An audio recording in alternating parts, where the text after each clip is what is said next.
pray. Father, we know that you have the final say. For what is impossible with man is possible with God. For with God, everything is possible to those that believe. Father, we believe that 2023 elections, they are stolen in broad daylight, and the voice of the people were suppressed. So we depend upon it tonight in the mighty name of Jesus, that will be amongst us the Protestants we will serve in the name of Jesus. We thank you, King of Glory, for who you are and whose we are in Christ Jesus. We hand over this meeting into your capable hands. You say, whatever we hand over, we commit, you are able to keep. We say, you lead as we follow in the mighty name of Jesus. Father, we bless you because we believe you have the final say, and you have heard the petitions and the cry of each and every one of the Sierra Leoneans who stood that day, rain, sun, or storm, to cast their vote for Dr. Samura. We hand over this meeting into your capable hand. You said in Micah 6:8, what is good and what does the Lord require but to do justice? And the justice is this Jesus that we serve. And we bless you, we give you glory, we give you honor, we commit this time into your capable hands. We bless you for a fruitful meeting. In Jesus' name we pray with thanksgiving. Amen. Thank you so much, Madam Darami from the United States, for that prayer. We pray that all of that God approves of. To mark religious diversity in everything in Sierra Leone, we have a sister who will lead us in prayer as a Buddhist. Madam Fatima Sise of the UK, I co-host over to you. Would you lead us in prayer as a... Good evening, everyone. I hope you can hear me. Can you hear me? Yeah. Okay. Thank you, of our country, Sierra Leone, that we are religious tolerant. So I'm a Buddhist. I'm going to recite the title of the Lotus Sutra, Nam-myoho Renge Kyo 3 times, and we call on the protective forces to really protect this meeting tonight, and for wisdom, for understanding, for respect and dignity to prevail. As we celebrate our Buddhist Foundation Day today, the 95th anniversary, it couldn't have come at a better time. So we pray that this meeting goes well for everyone and everyone takes away something. Nam-myoho Renge Kyo, Nam-myoho Renge Kyo, Nam-myoho Renge Kyo. Thank you. Thank you so much. And I wonder if you wanted to pick things from there. Okay, so thank you. My name is Fatima Sise, and I'll be co-hosting with Dr. Mohammed Sise tonight. You will see the Sise, but they're spelled differently. So he's my husband, but not my husband. We would like to call on Marie H from the Netherlands to introduce the executive of SLAM. Over to you, Marie. Good evening, everyone. Good evening, ladies and gentlemen. As you heard from Madam Fatima Sise, my name is Marie H. Kamara from the Netherlands. I have the privilege to present the executive of the SLAM Global.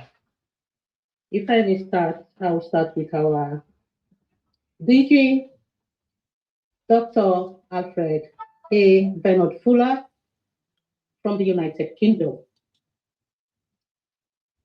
We have Mr. Hassan Augustine Toure, also from the United Kingdom. We have Dr. Robert Cargo, He is from the United States of America. Madam Beatrice Conte, also from the United States of America. The United Kingdom. Madam Zainab Omoinini, sorry if I pronounce it bad, but she's also from the United Kingdom. Mr. Santigi Koroma, United States of America. Mr. Aliuba, United Kingdom. Madam Anne-Marie Dimera from Spain. Mr. Samuel Benjamin Conte, Sierra Leone.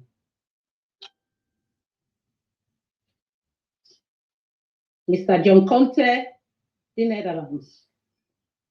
Mr. Andrew Kamara, Sweden. Madam Mariam Kamara, the Netherlands. Mr. Dauda B. Kanu, Norway. Mr. John Bayro, Finland. Madam Fatima Sise, United Kingdom. Mr. Abu Shah, United Kingdom. Professor Mohamed Y. Bangura, United Kingdom, and he's also the project coordinator for SLAM. Mr. Umar F. Toure, he's from Germany. Madam Esther Abibatu Darani, United States of America. Professor John Fode Toure, United States of America. Madam Kadita Rawali, United Kingdom. And myself, of course, Marie H. Kamara, the Netherlands. Thank you, ladies and gentlemen. Thank you very much, Marie H., for that. We will, Madam Beatrice Conte, to introduce us, the host. Over to you.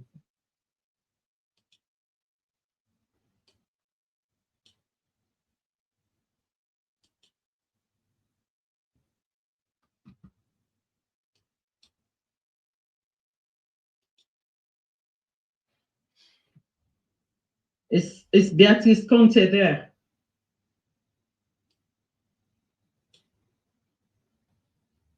No? Okay, let's don't waste any more time as time is fast spent. We can introduce ourselves. So I'll let Dr. Sise start. Good evening, ladies and gentlemen. Dr. Mohamed Sise. I am a medical practitioner in the UK. I Leon and worked there for many years, and then over here in the UK, I've been a medical practitioner, a consultant. The last 10 years, I work with the Northeast London Foundation Trust. I'm a lead consultant in the clinical decisions. I'm an ardent I was mute, Dr. Sise. I'm back. Sorry, somebody needs me. Yeah. Would you want Hello? to? Yes, I can hear you. Well, please go ahead. Go ahead. All right. Sorry, guys. I was on. They mute me. I tried to unmute myself. Good evening, ladies and gentlemen. My role here this evening is to introduce the two hosts that are ladies guests, Dr. Sise. Dr. Sise brings an impressive clinical background spanning both Sierra Leone and the United Kingdom. He's a trained and worked as a medical director in Sierra Leone, long-standing medical practitioner in the UK, served as a consultant for close to 10 years, currently holds the position of lead consultant in clinical decisions units at the Northeast London NHS Foundation Trust. Beyond this demanding clinical career, Dr. Sise demonstrates a deep commitment to global health and social justice. Is dedicated founder and chairman of the Well-Bodied Group. As a registered health charity based in the UK, dedicated to helping those in need. Furthermore, he is a vocal and passionate advocate for human rights, good governance, and justice. using its platform to promote positive social change. Is also a dedicated family man married with two lovely boys. It is clear that Dr. Sise embodies both clinical excellence and strong humanitarian spirit. Please join me in giving a very welcome to Dr. Sise. And the next host is Mrs. Fatmata Sise.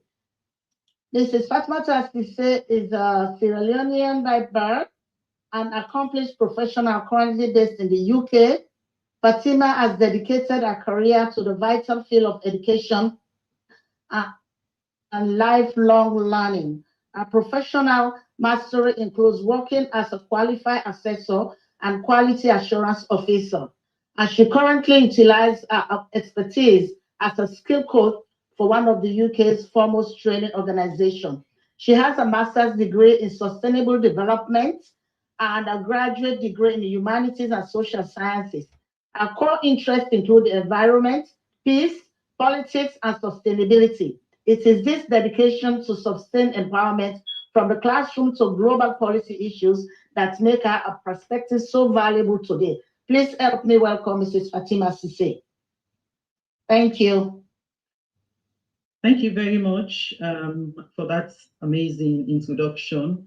I'll hand over to Dr. Sise to introduce Dr. Fuller, who would give us an overview of the program. Thank you very much, Madam Fatima Sise, and thank you for that introduction. Just before I go on to do that task of introducing Madam.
As instability challenges democracies from Cameroon to Tanzania to Nepal and even to Venezuela, Sierra Leone stands at a crossroads with opportunity to lead by example.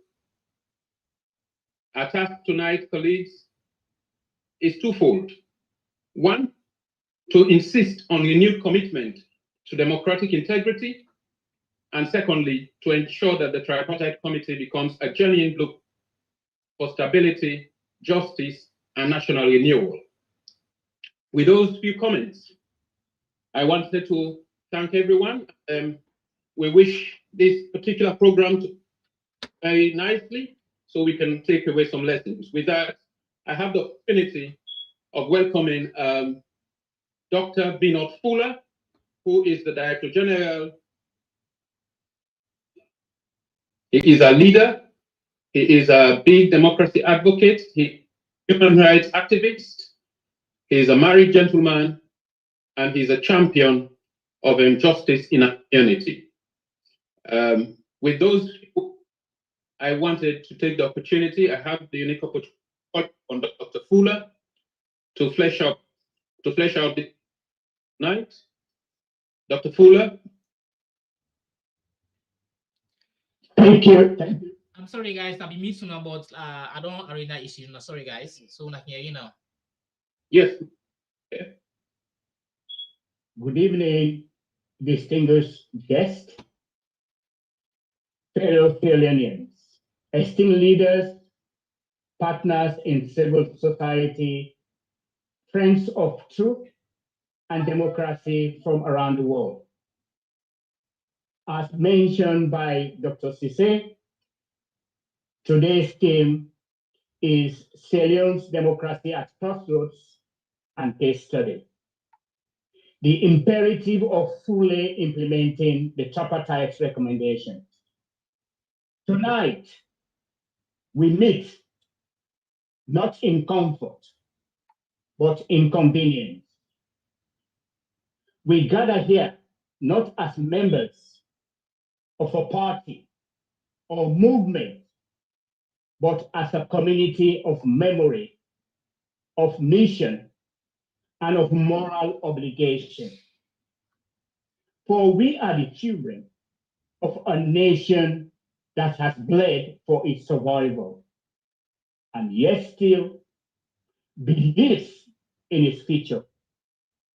A nation whose wounds are still open, but whose will remains unbroken. The theme, therefore, before us this evening is not symbolic, it is not rhetorical, but it is factual. It is urgent. It is a mirror to the movement we now inhibit. Sierra Leone's democracy stands at a crossroads. And all of us, I repeat, all of us, whether we like it or not, are participants in deciding which path he will take. The road we have traveled to reach this moment has not been gentle. It has been paved with suppression, paved with stolen votes, you all know, paved with political betrayal and institutional complicity. The 2023 elections were not just flawed. I repeat, the 2023 elections were not just flawed, they were fraudulent. They were fraudulent. They were not a celebration of democratic expression, but a suffocation of it. What was denied to the people of Sierra Leone was not a fair result, it was dignity, transparency, and voice. But as Plan Global has consistently asserted, we are not gathered to rehearse our pain here tonight. We are here to redeem our purpose. Out of the ashes of that betrayal came the Tripartite, an attempt to salvage national credibility. Its recommendations are not cosmetic. They are consequential. I repeat, the Tripartite recommendations are not cosmetic. They are consequential. They represent a pathway to national institutional integrity, electoral justice, electoral justice, and democratic legitimacy. But only if they are implemented fully, faithfully, and fiercely. I repeat, only if those recommendations of the tripartite are implemented fully, faithfully, and fiercely.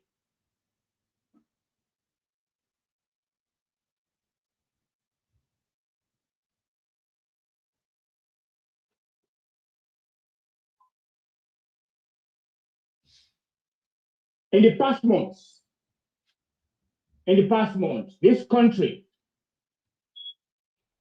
which inched closer to a dangerous precipice, youth unemployment has risen beyond 60%. Food security has deepened. Inflation continues to choke the poor. At the same time, we see diplomatic passports surfacing in international drug seizures.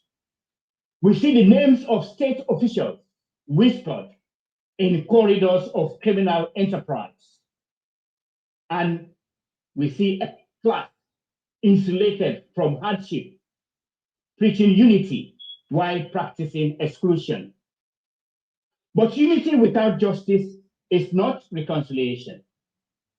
It is repression with a smile. And progress without accountability is not governance. It is performative perception. What Sierra Leone needs is not just peace. It needs principled peace. And I repeat, it needs principled peace. What Sierra Leone needs is not just justice, it needs order. It needs moral order. Not just order, but it needs moral order. Not just development, but it needs dignity. This is why we are gathered here tonight. This is why we have summoned this global mini conference, not to complain, but to confront, not to cause the darkness, but to call for light, and not to act alone, but to build a coalition of conscience that reaches from the hills of Freetown to the chambers of the United Nations. I want to repeat that, it's vital. We are gathered here today because it's to build a coalition of conscience that reaches the hills of Freetown to the chambers of the United Nations. Tonight, my brothers and sisters, ladies and gentlemen, distinguished guests, we extend our hand to all who still believe in Sierra Leone, to those in government who are tired of silence. Please join us. To those in opposition who fear despair, please, we beg you, we indulge you to stand with us. To civil society groups, to journalists, to youth activists, to our elders in the diaspora, we say this movement is yours too. This is not the time for neutrality. This is not the time for moral clarity. If you believe elections should reflect the will of the people, then come to the table. If you believe justice should be blind and not partisan, then please come to the table. If you believe in Sierra Leone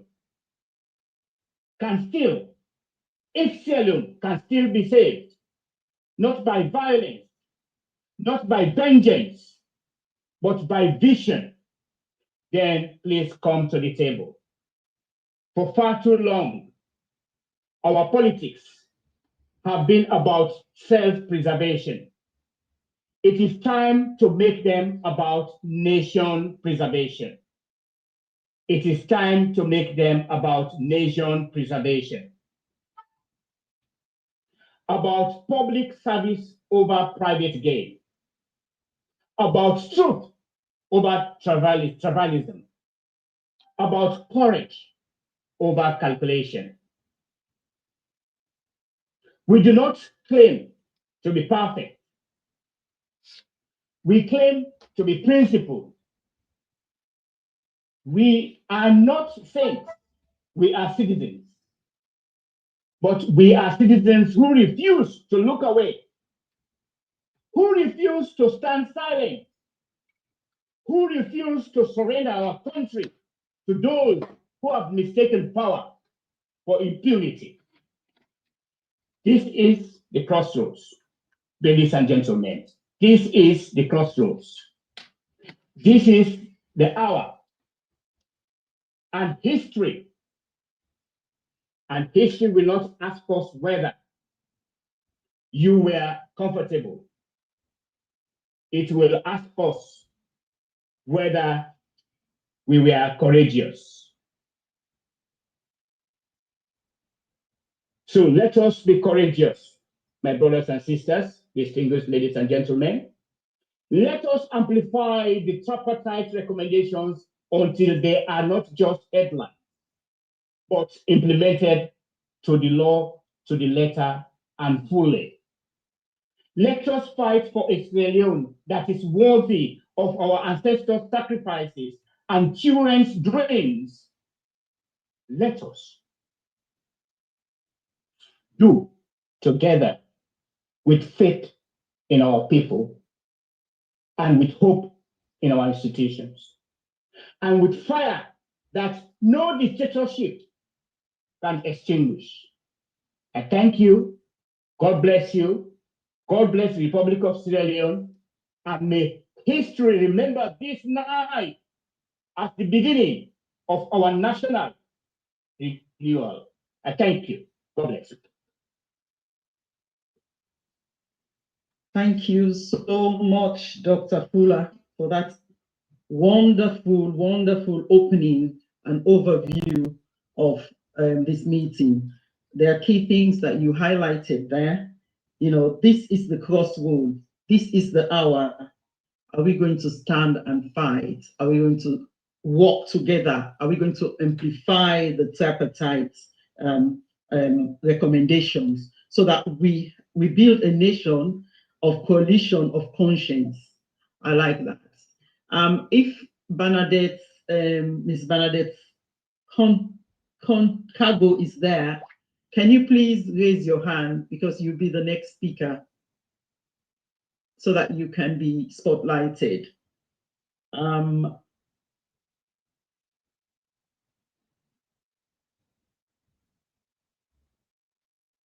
will introduce her whilst we're waiting. So tonight, Madam Bernadette Cargo's responsibility here, or the topic in which she will be talking on, is understanding the tripartite committee, purpose, process, and key findings.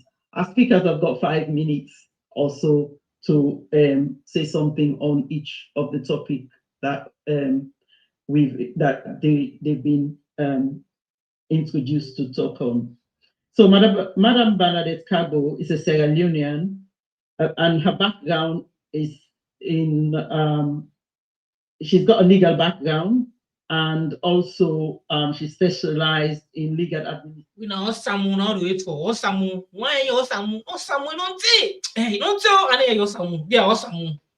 Today Osamu must talk. Why Osamu? Financial Osamu regulations. She also worked at the NRA and ACC in Sierra Leone, and she's an astute member of the Tripartite Committee in Sierra Leone. So over to you, Madam Bernadette, and thank you so much for being here tonight.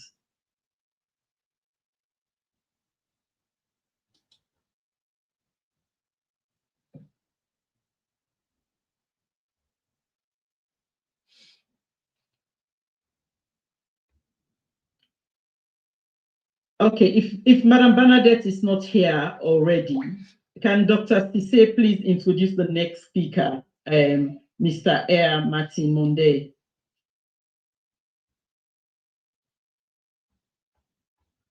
Me I dey wait Osamu today. Osamu they talk to it today. Eh? The way don't say I don't miss Osamu. Can you hear me? What they talk no more they now Osamu wait for. Osamu must talk now today. Osamu.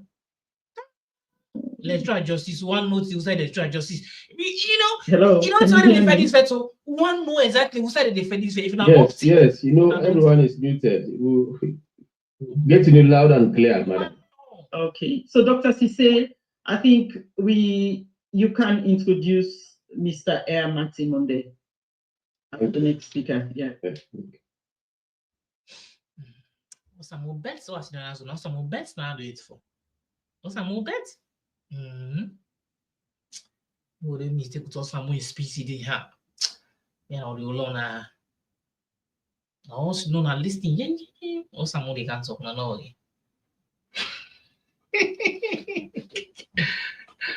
Samu. I will wait for us or Samu. Samu. I wait for Samu first. You don't say I don't miss Samu. Allah. But we are you. Wait, but I don't know if I get that. Let's see. Samu. Well, I need one. I think I get that. Hello, ladies and gentlemen. I am really sorry. I got muted here. There. Mr. Martin Monde is an environmental health research and youth engagement person, an expert in the field of communication, a BBC award-winning medalist on broadcasting, a broadcaster, a journalist, a filmmaker who has created numerous documentaries such as Building the Water Dam and East London Wells, to name a few, and they are all award-winning. He worked in Sierra Leone and internationally for reputable educational institutions and establishments as a teacher, lecturer, communication advisor, journalist, and more. He holds MAs from the Universities of Cardiff and Royal Holloway in the field. He is a reporter with the New Citizen and Globe newspapers in Freetown. Ladies and gentlemen, please welcome Air Martin Monde to give us insights on media accountability and democratic renewal, strengthening public trust for the full implementation of the tripartite recommendations. Welcome, Ms. Air Martin Monde. Over to you.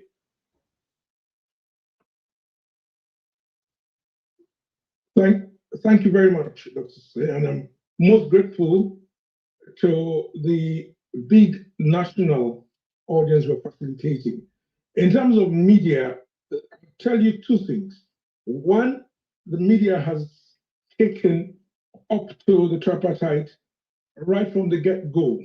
The reason being, it has been part of a movement and a struggle. Now, I'd say two things. The media has played a role that apparently helps to reflect what in the Constitution of Sierra Leone has been mandatorily entered. The freedom of expression is just one of them. There's a whole raft of both freedoms that exist. They're constitutional. You don't have those rights because they're in the Constitution. The Constitution adopts them because you have those rights. This is the first thing that we have to remember. So media accountability has not stemmed out of a gift of anybody, any institution, or a constitution. In fact, the Constitution has attempted to capture, and not just capture it, but to verify that those freedoms are yours. These are close to inalienable rights. These are rights that a person has. A child from childhood starts to blab. Nobody, no parent can stop a child saying ba, ba, ba. Now, what we do in our society is we attempt to pretend that there is a regulator that determines your freedom to express. Now, this is the first thing. So democratic accountability is based upon your own rights to question, to challenge, and to review what goes on. That's the second thing with media accountability in Sierra Leone since 2023. The process before 2023 determined what became and what today is the media position. What am I saying here? Before 2023, there was a skewed and stilted political dispensation. We already knew who the candidates would be. Gradually, there was a shrinkage of political participation. With that process happening under the glare of blue lights, under the glare of people's cameras, all Sierra Leoneans watched as freedom of expression got mutilated. We also watched unfair processes where political participation was skewed. One man was sent into court for a period of nearly 365 days, whereas another group were busy roaming around the country, dancing and saying they were campaigning. Now, in these circumstances, what does the media do and where does media accountability lie? That's the third thing I want you to remember. I want us to remember that since June 24, 2023, and the days after, we brazenly saw the implementation of what, in various terms, will be termed a coup. Now, where the Constitution itself was suspended, because the Constitution says that when you go through an election, there is an electoral process. And in that process, there would be a named individual based, of course, upon the performances at election. In Sierra Leone, what we noticed was that in itself got distorted and skewed. So where does media accountability lie in a country where we've had all of these in the background? One of the things that I want us to remember is the newspapers, the broadcast media, the print media have normally been the parent organizations of media as we have seen, known, and expected. What we have noted in Sierra Leone in the recent times is that these same tools have been used to disinform. Yeah, so media disinformation has continued on an industrial scale. In a country where where an industrial distortion of information exists, what you're going to notice is people then get into a quandary. People then do not know what really is going on. People do not understand what is happening. So in terms of the tripartite and democratic renewal, one of the things is there has been a failure to develop the media role. The tripartite is a treaty that appears to have happened in broad daylight 24/7 through 2.5 years if we're not careful. We started in 2023 and here we're in 2025. The background before we started existed. So the media understand these things. The problem with media accountability is the fact that media positioning has been tampered with. So now when people speak things, they now get categorized. I sometimes hear people talk about the Samura Kamara bloggers. I hear people talk about the SLPP bloggers. And I ask myself a question. Where does the media stand in all of this? Two things. Democratic renewal, I posit, will happen only when we start to allow people who gain information that is vetted, that is tested, that is not libelous, to pass that information freely. When that happens, other people would realize that there is an ongoing process, and that process will then gain some level of credibility. Last week, we hear that a team of people started going to different districts of Sierra Leone to say they are now coming to engage with those Sierra Leoneans on the tripartite. About a month ago, we hear that the opposition party said they have changed their lead negotiator, and now they have put somebody else, someone, as the negotiator. Now, one of the things that happens is when you do these tamperings and you play along these lines, the people get disinformed.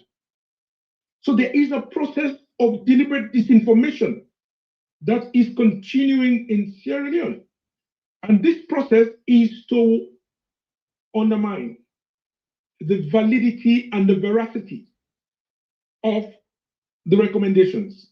Now, I want you to bear in mind that all the recommendations that are there, 84 plus 1, all of them have come not from people from Mars, not from strangers, but from participants in the political process.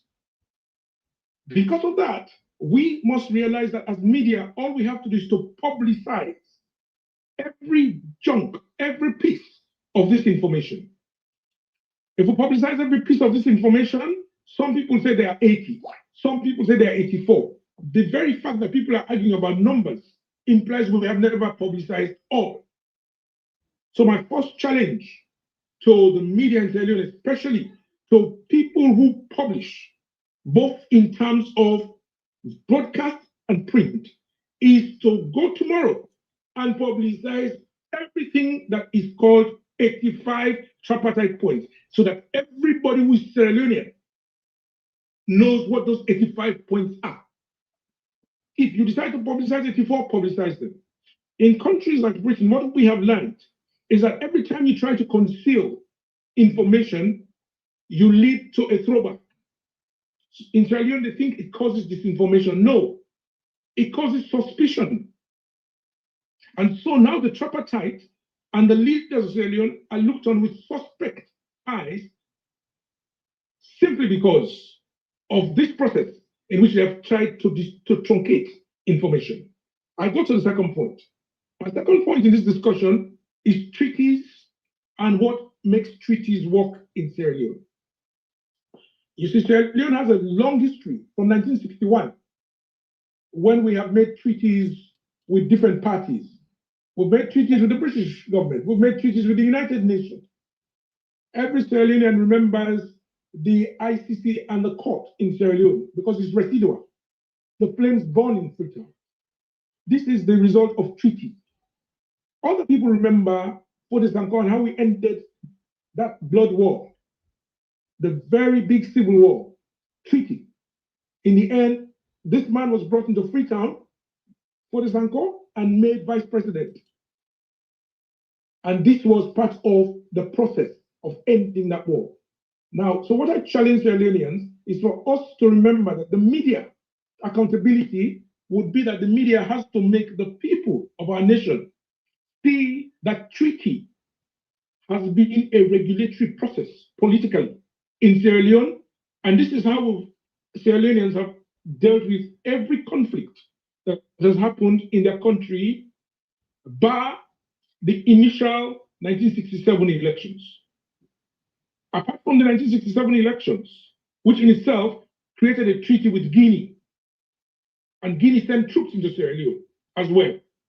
But apart from that period, all of the ways we have resorted every big national issue through treaty. Now, for media accountability, one thing that has to happen is the media has now to start to understand what we call the treaty ratification process. I'll tell you two things. In Sierra Leone, for every treaty to become ratified, there has to be what we call a domestication program. The domestication program is taking the treaty and turning it into the laws of Sierra Leone. So my challenge now is for media accountability. I want to hear those people who speak. They must do this little knowledge training, and if they want, they can do it with me, to learn how dualist societies like ours change treaties and turn them domestic. And then we can hold people to account. The Parliament of Sierra Leone needs now to ratify what has already been signed. Because in Sierra Leone, the executive signs the document and they lay it before Parliament for what we call ratification. Parliament has nothing to do with it. The executive has the role, and the executive has done that role. The role is, how do we determine a treaty? It's an executive function. But for it to be complete, it has to be ratified by the legislation, Parliament. So I'm saying to my colleagues, every time I hear them the media say, oh, all the documents have been signed. Please, please, please explain to the people of Sierra Leone. So media accountability takes knowledge. For us, we need to have this basic knowledge, this awareness that this process is not a process that people determine. It's an ongoing process. It's not the first time, but it is what the law allows us. The process is at ratification, meaning laying it in parliament. I think my time is nearly there, and all I want the media to remember is that we have to pursue the parliamentary process. This is pure ratification. This is part of a two-stage ratification of treaties. Thank you very much. So media accountability will take knowledge, objectivity, and we already came from a very sensitive background of unfair play. And I want you to remember that freedom of expression is not given you by the Constitution. It is your right. Everybody remember that, Sierra Leone. You have a right and a freedom to express yourself. Please do. Thank you. Thank you very much, Mr. Eamonde. You've really been able to lay bare a lot of important issues there. Media accountability, the issues of the signing of by the executive of some of these international treaties, the domestication of these, the need for ratification, which is upon Parliament. These are really great things. And obviously, the Constitution guarantees freedom of expression and association, which seems to have been truncated. All right, with that, I move to, I hope we have been enlightened, the public here, on the way things should progress. Maybe the only way you look more than me small, we don't allow the comment. We should go to Mr. Ward Williams. My co-host, Madam Fatima Sise, are you able to step forward and introduce Mr. Wadi, please? Absolutely. Welcome, Mr. Wadi Williams, to this SLAM conference. And today, I just want remote by this thing. One or two things, two failures. I see one, the name will allow them to comments. Allow the people to comment on one. Then the two, whenever somebody they talk, put on the big screen. But I don't understand how now they stream this thing. When I go for like organize them next time. Like when this one is talking and I they talk, put on a big screen. But all this past possibly talk this now small one they put on. Then they don't allow comments. So how am I going to know the people their opinions? The people, this is not. I don't think now when they can't talk about democracy, I don't know which democracy they can talk about. Because if they can't talk about democracy, we have to allow them to comment. Now through the comment, I will pick exactly. This is what they call democracy. What they do live broadcast, they leave everything free. Anything you want to say, like guys, because this is democracy. But here they lock the comment section box, so I don't understand. To the continent's liberation, and he supported the movements in South Africa, ANC, Impala in Angola, SWAPO in Namibia. Over to you, Mr. Wadi Williams. Now watch here. Therefore, put on the big screen here, so everybody go see now this person any part talk. But here is it. The only way they present, they all did in a small screen. Apparently, Mr. Williams was in. I don't know what's happened. We're trying to locate him anyway. On that note, do we have Madam Bernadette? Could you please raise your hand up? Could you please identify your device? Could you please write your name on your device if you are hearing me? If somebody allowed Madam Bernadette. Any fault what they get, somebody go to type and quick. So we can unmute you. Even we say not all you can speak to get right about the trend. Like this also we might be do we have Madam Bernadette in the house? Like this one, so we might be mute this one. Somebody in the comments they say you might mute. So I go there quick. When he comes back, then yes. I go on. Madam, I think there should be Dr. Dennis Bright in the. Is he? If you're there, Dr. Dennis Bright, could you identify your device, please? Do we have you? Or Madam Femi Claudius Cole? Do we have you as well? Could you please identify yourself if you're around? Can you guys hear me? Yeah. In the absence of that, I think we have to move to introducing Chief Samura Kamara III. Is he in the house? Is he on himself? Yes, yes, he is. Okay, right. We'll He move is on. in. I'll have the honor of introducing land gentleman, the old man, the man whom I describe as the wiseacre in Sierra Leone. I always say to him that I am a student of his.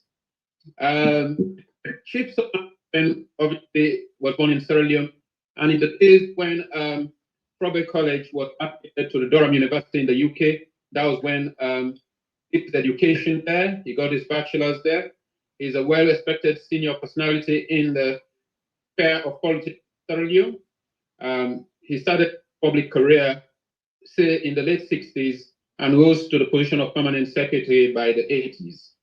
He was crowned paramount chief in 1988, and with such a position, he resigned from that and entered politics and was subsequently elected as LPP party in 2014.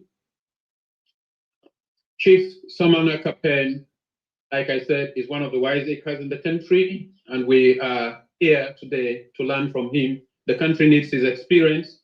He will speak to us about political dialogue and national cohesion, building bridges of unity. There can be no better person to do this as someone who's served in the SLPP party and now giving advice to the country as a whole. Over to you, Chief Samura Kamara. Let's all welcome him.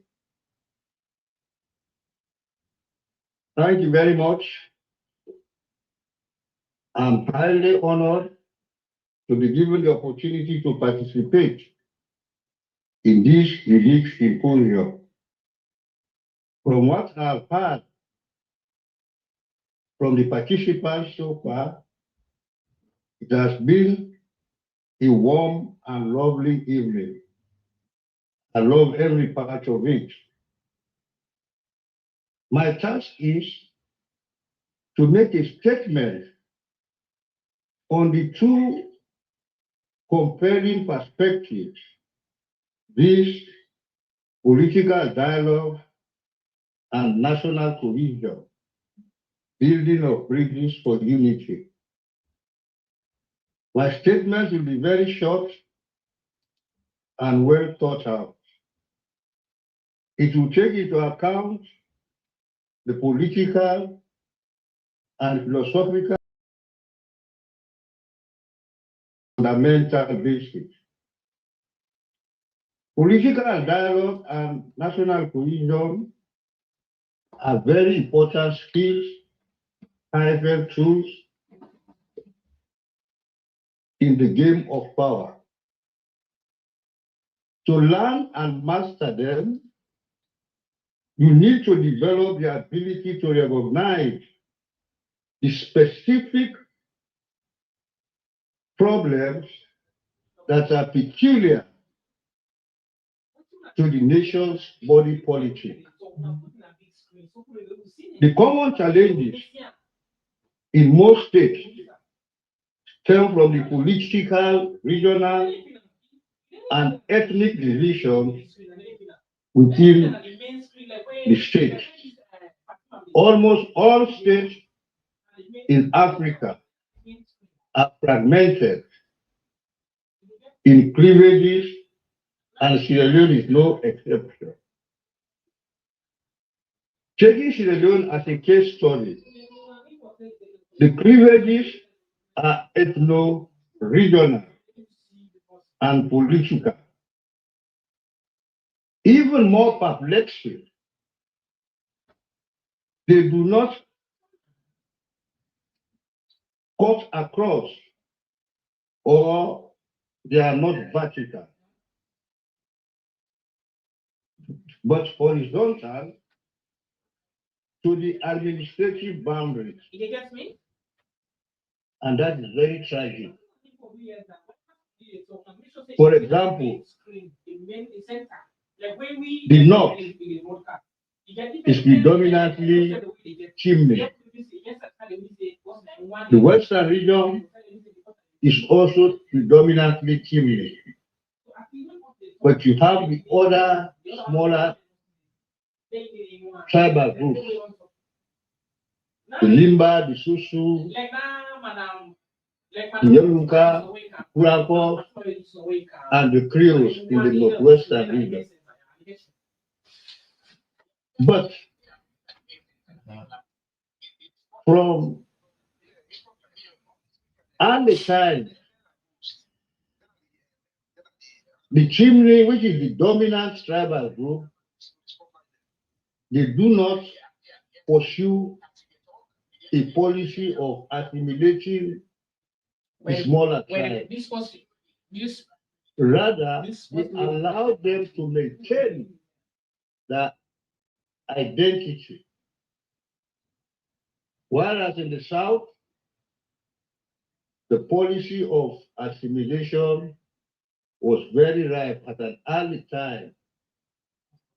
So that's why the other dominant tribe in the South dominates. The only tribe or two tribes that resisted assimilation are the Kono and the Tigris.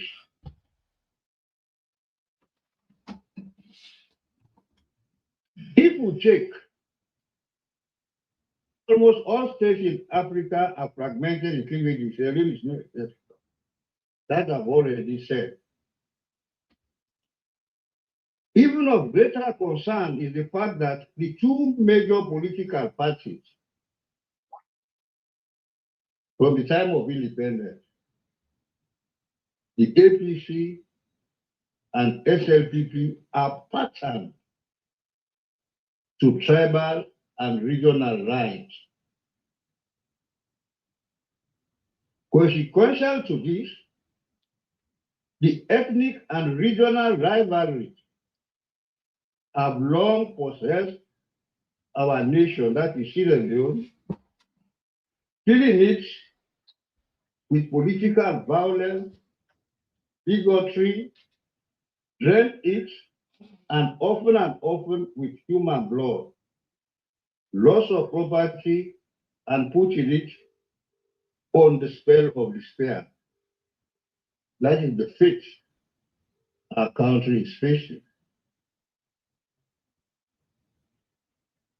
The election, that is the multi-tier election of 24 June 2023, clearly it will appear signal a watershed. The voting patterns likely shifted because it appeared the people voted for change. And I want to emphasize this point so that people will be very clear in their minds. In 1996, we had elections. The SLPP won the election. In 2002, the SLPP again won the elections. In 2007, the APC won the election.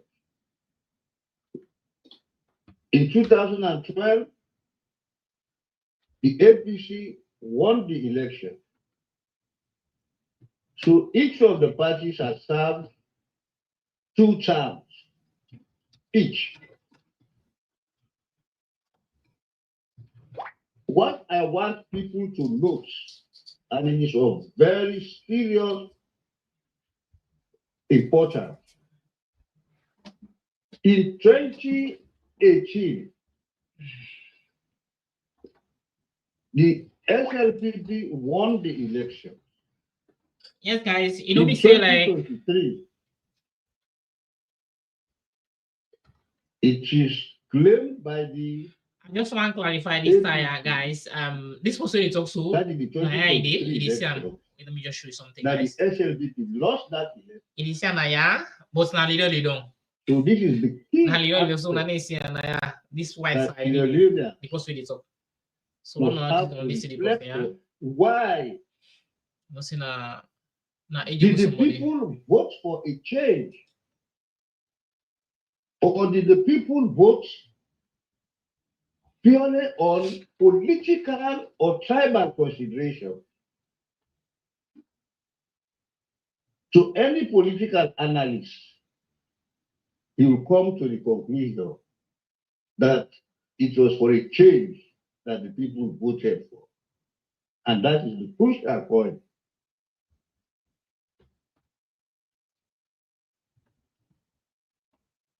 The claim is evident from the data or the data collected from the results reconciliation form, the RRF. The ABC submitted 71%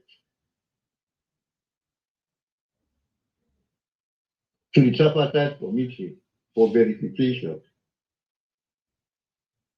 And they were verified and given the badge of being authentic.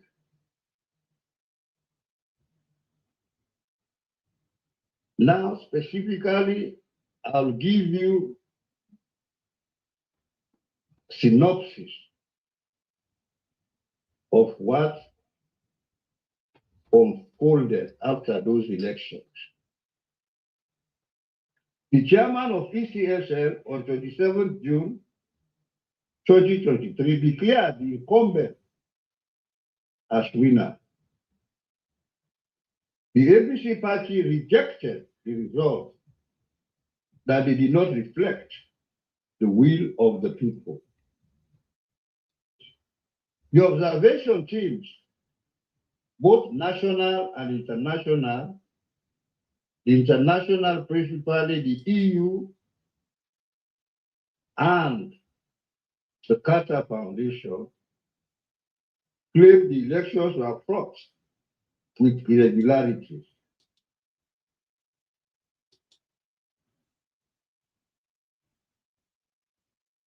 The ABC refused to go to the Supreme Court as provided by law. It is not enshrined in the 1991 documents itself. That is the basic law of 1991. But it was a subsidiary law that whosoever, those that contest elections and as presidential candidates, if you lose the elections and are not satisfied, you have 7 days. Within those 7 days, you must launch a petition. That is the constitutional provision for. And that has been the case from 1996. The only exception we have to that was the 2023 elections, which is also the second peculiarity of the 2023 elections.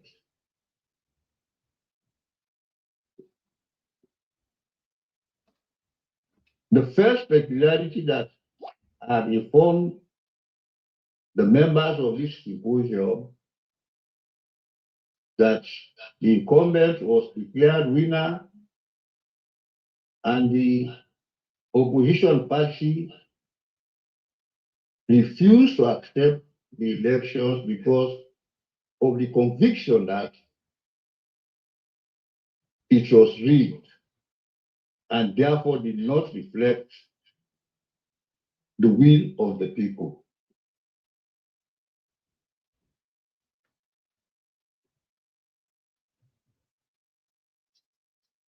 The NDC refused to go to the Supreme Court as provided by law.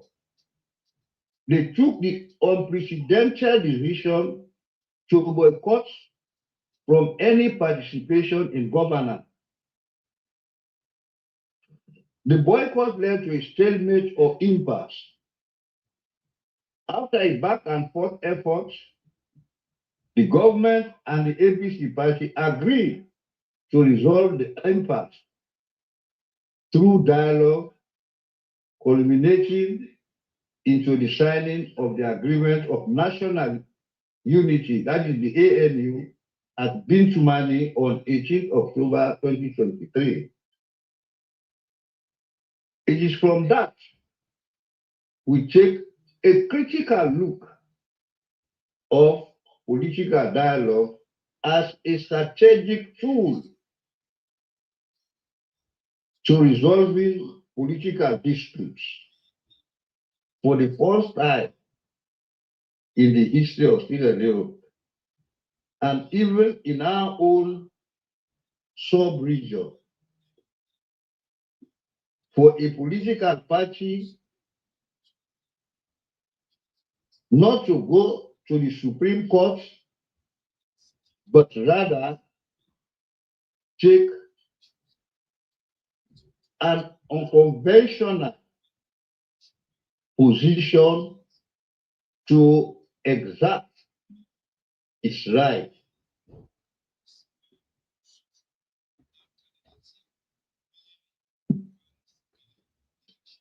It is from that we take a critical look of political dialogue as a strategic tool to resolving political disputes. It is a potent weapon in resolving political disputes. So for Sierra Leone, it is an epoch-making event, just like the Magna Carta became an epoch-making event. Finally, we have to come to realization that we can take the indirect routes, to resolve conflicts without recourse to the courts. And here lies the relevance of electoral justice.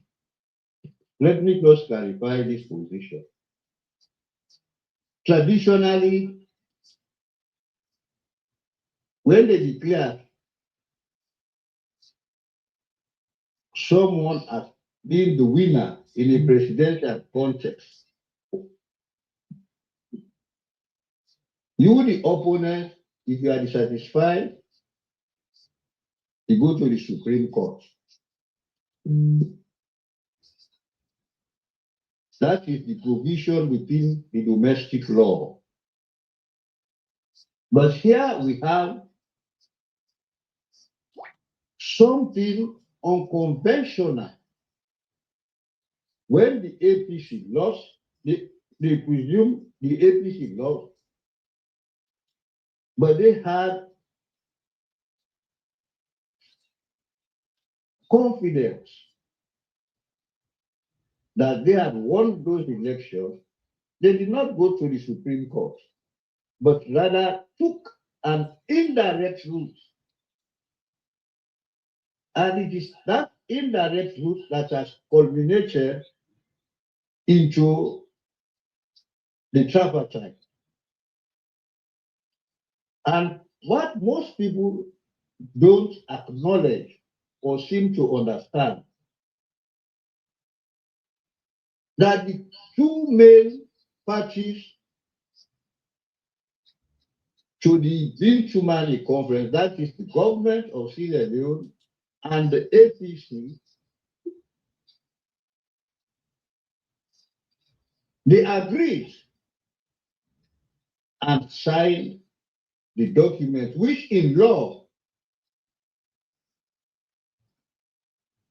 became binding. And even more importantly, the development partners endorsed that agreement. So you have what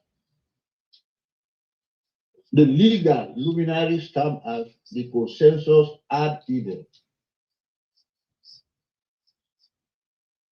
But the tripartite agreement even went further to state that whatever is the outcome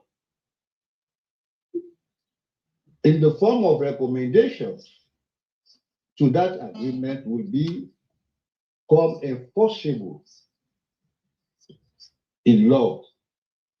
And that is the situation in which we have found ourselves. So, but the bottom line is we see the importance of political dialogue because that has never been put into some form of experience or practice. Today, it has become part of the jurisprudence of Sierra Leone. You know, the natural law, which is not substantive law, because of what Lord Dennis and other important luminaries in the English legal system had introduced the equitable remedies. And even in the UN, you have the ECOSOC, because it is not every aspect that the substantive law covers. So where you have a lacuna, then issues of equity come in. We have series of examples of them. You know, the principle of equitable estupend as enunciated by Lord Denny, who was the master of the road. So that is the highlight and the high point of Sierra Leone. That for the first time, the political dialogue can burn out an equitable remedy to redress something that in all scores a wrong in all scores to Oh, this correct man, I don't even understand. The national cohesion convention on coal is auxiliary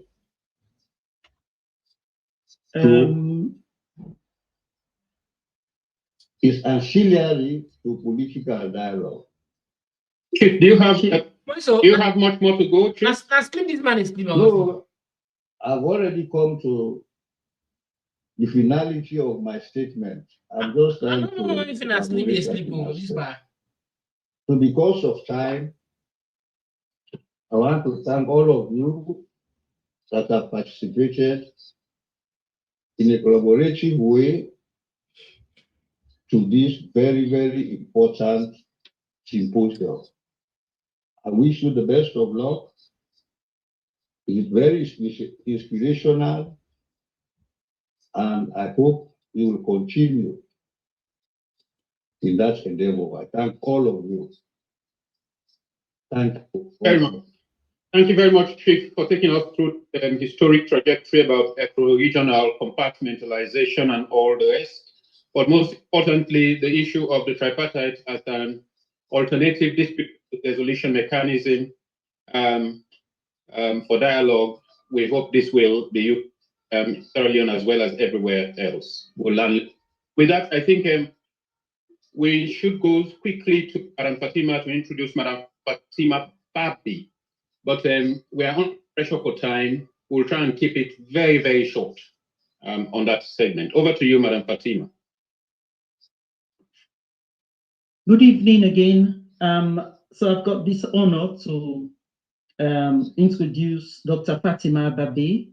And after Dr. Fatima Babe's contribution, we will go straight to the UN rep, who will also give us his talk. Dr. Fatima Babe will be talking on the topic of diaspora advocacy and global voice for Sierra Leone's democracy. So our amazing woman of substance is a social justice and human rights activist, a writer, editor, and publisher, and consultant based in the US. He is the founder of the non-governmental organization called Africa Women Rise, which is advancing girls' education and women's empowerment. She holds a degree in economics, gender studies, legal and ethical studies, and education leadership. She worked for the World Bank and IMF. Her work highlights issues such as child trafficking, maternal mortality, and the political silencing of women. She exposes injustice, inspires resilience and self-reliance amongst African girls and women through her writings and advocacy work. Over to you, Dr. Fatima Babe.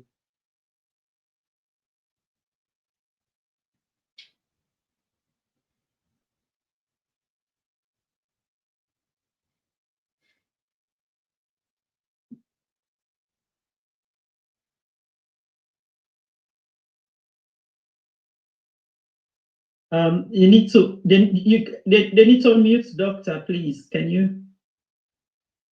Can the technical... Unmute. Technology always gets me. Sorry. Okay, can you hear me now? You can hear me now? Yes, we can. Okay, great. Thank you. Good evening, distinguished participants, fellow activists, members of the diaspora, and all committed citizens of Sierra Leone. I am honored to be speaking on diaspora advocacy and the global voice for Sierra Leone democracy here tonight. This is not just a topic. This is the very reason why we are here. We are the generation that left home, or the segment of the population that left home, but never left behind the pain, the pride, or the responsibility that comes with being a Sierra Leonean. Tonight, I speak as someone whose advocacy began in exile, but whose heart and voice remain firmly rooted in Sierra Leone. Our democracy, as everyone has pointed out, all speakers have pointed out tonight, is at a crossroads. The 2023 election results are still unpublished, leaving millions of citizens uncertain. Our youth unemployment continues to rise. Our country is listed as a global transit point for drug trafficking. And we must also be clear on this. With drug trafficking comes human trafficking. So our country is also for human trafficking. Yet on the international platforms, we continue to listen to Julius Maada Bio, who is still holding on to power in Sierra Leone, listening to his carefully crafted speeches claiming progress in the country. Sometimes I wonder who is lying. Is it the people that are lying, or is it the Julius Maada Bio leadership that is lying to us and lying on the international stage? So those who live inside the country cannot speak freely. Fear silences them. Fear of losing their jobs, fear of imprisonment, which we have seen, fear of violence. But we outside the country have the privilege to speak boldly and unfiltered. And that's what I do. If you call me to speak and you want me to filter my words, mince my words, then you should not invite me. And with this privilege comes responsibility. Diaspora advocacy is not a backup plan for our people.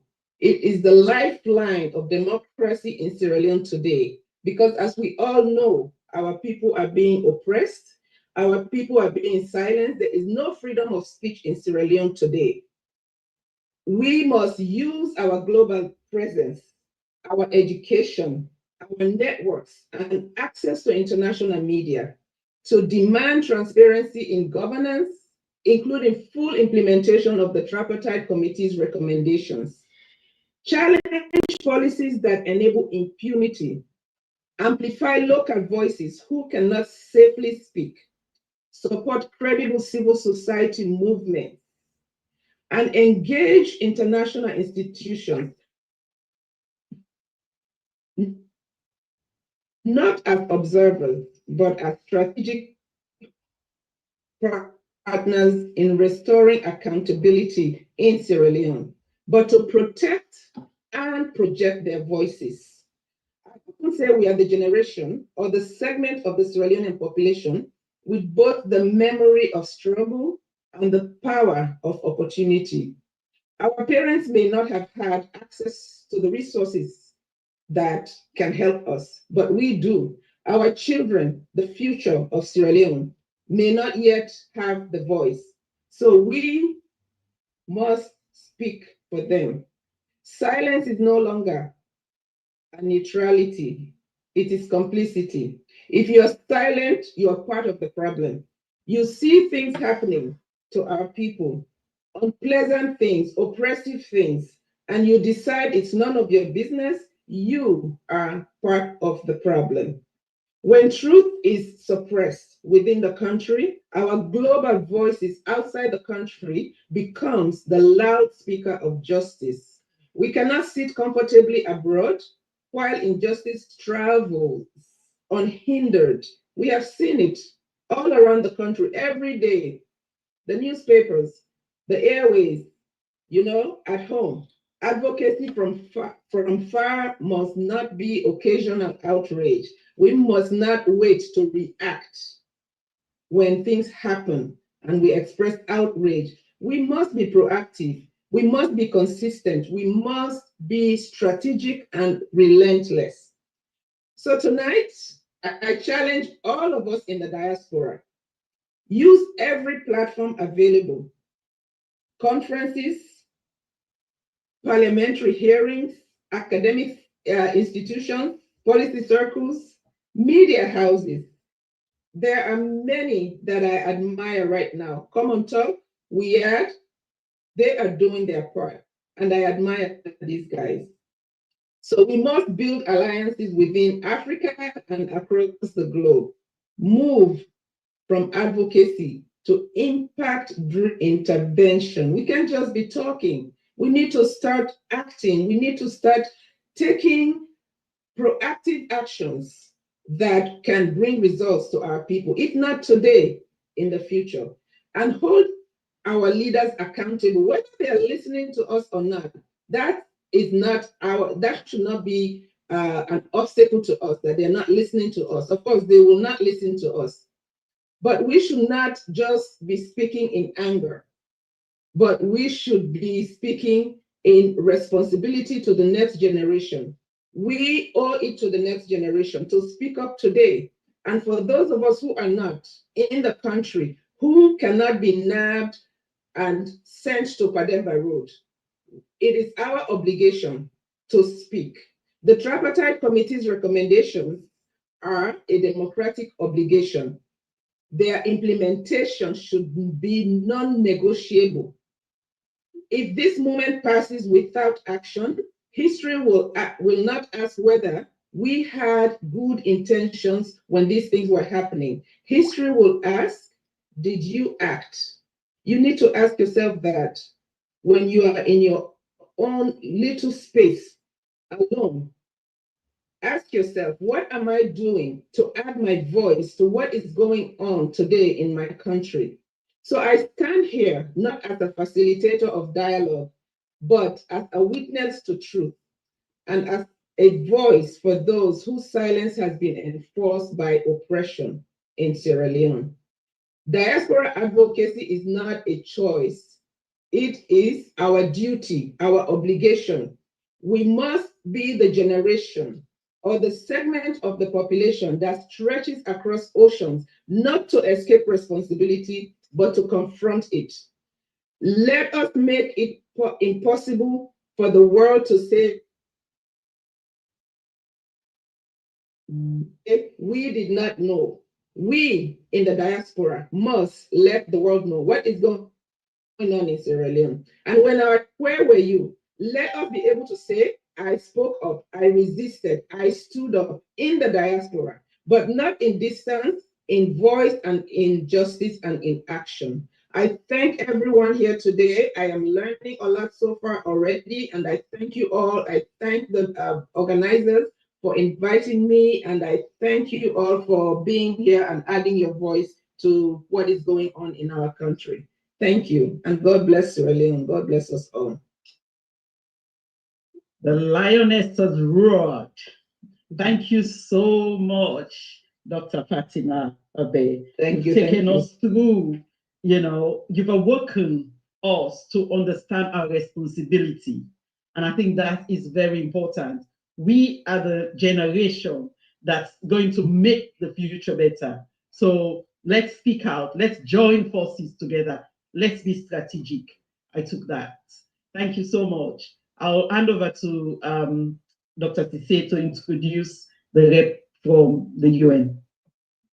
Thank you so much, Madam Fatima. And once more, Madam Fatima, thank you so much for reminding the diaspora for their duty. With that, I'll go straight to introducing Mr. Julius Beko and Njinge. We apologize for arriving on segment a little later than we had expected. The conversation has been really vigorous. Mr. Njinge is the representative of Dr. Leonardo Santos Simao, name in Sierra Leone as a result of the Tripartite as well as the Agreement for National Unity. He is the representative of the United Nations Office for West Africa and the Sahel, and he is the UN Secretary General's representative in that part of Africa. We are really grateful that this gentleman to come and give us insights as a moral grantor for the Agreement for National Unity and Tripartite. That will be really helpful. He's an analyst, a senior analyst in that office, and assistant to, like I said, Dr. Leonardo, the United Nations representative for the Secretary General. With that, we want to welcome him to come and speak to the way forward and why the implementation of the Tripartite Committee's recommendations is non-negotiable. That I go over to you, ladies and gentlemen, help me welcoming Mr. Julius Beko. And again, over to you, sir.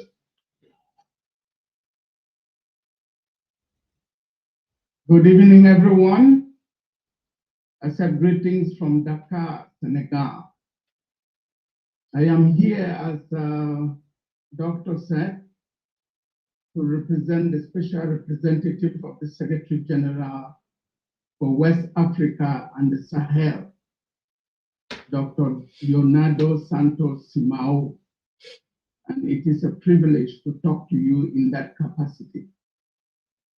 I am the Political Affairs Officer in the UNOWAS Dakar office, and I'm also the Desk Officer for Sierra Leone. That's why I've been directed to come and talk to you. I've also had the honor of serving with the United Nations for over 25 years in various capacities and with several UN entities. Regarding the situation in Sierra Leone, the implementation of the Tripartite Committee's recommendation is not only imperative, it is actually non-negotiable. This is because it is a very decisive step to safeguard national stability, consolidate democracy, and also strengthen international cooperation, especially given the country's turbulent and violent recent past.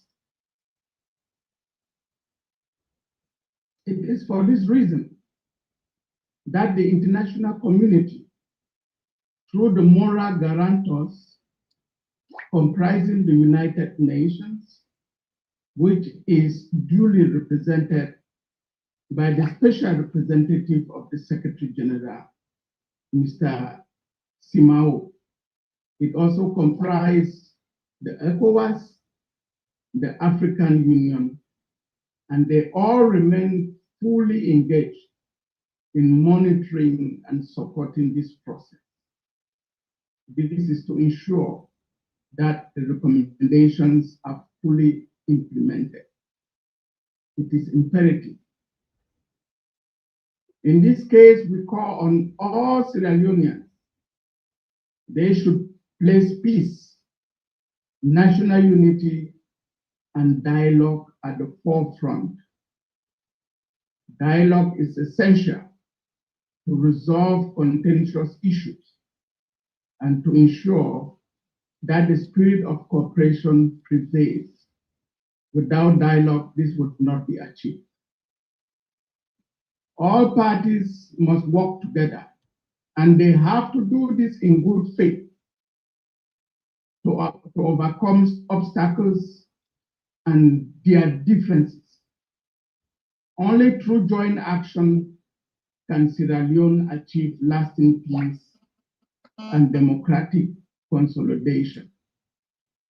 This is the short message I brought to you from the Special Representative, and to inform you that the international community stands ready to assist and to encourage every stakeholder in the peace process in Sierra Leone to honor this commitment.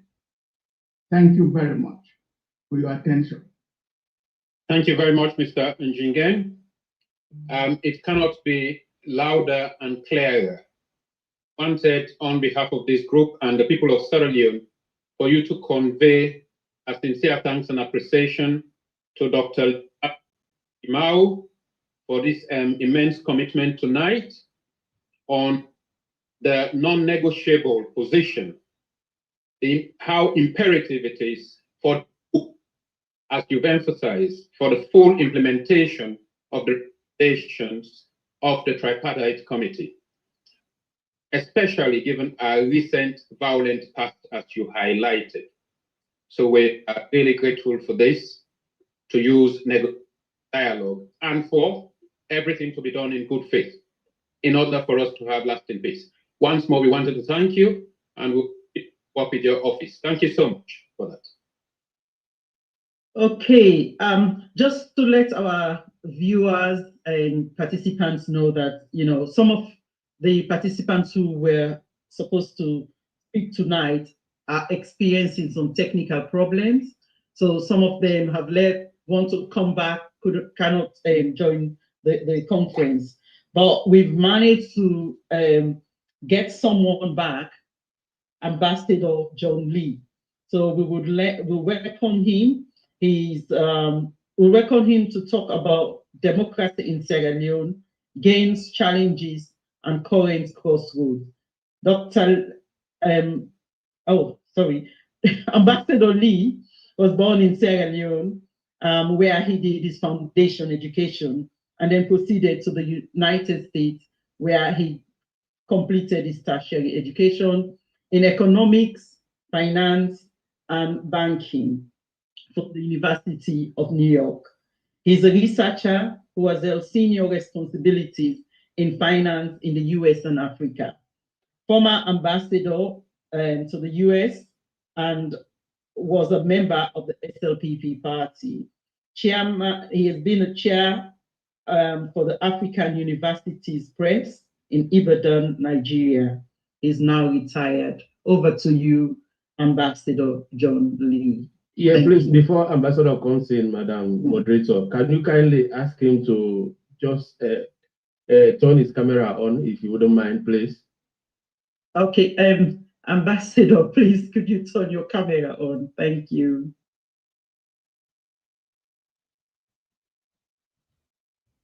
It's over to you, sir. Thank you. Good Chairman, thank you very much. Delighted to join this meeting, and I apologize for the lateness of joining.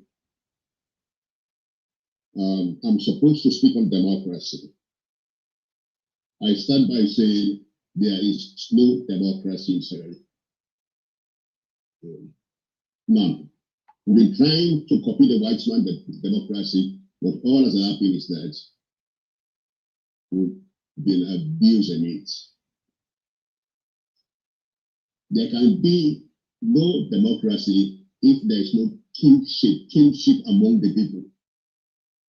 What we are just separate people in tribes, and our loyalty is to the tribe and not to the constitution or the nation. Our tribe comes first and last, never the country. And if you have that, you're not going to have the democracy in the place. Every government is based on a tribe. A large tribe supported by the little tribes around them. And that government will be trying to shift resources to those tribes regardless of what is happening. Now, Samuel Magai was tried very hard to be national. His successors did not. Tijani Kabah, I was in that government, tried to join to be national, but he was overthrown.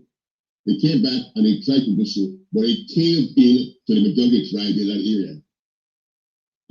President Kuruma tried to be national.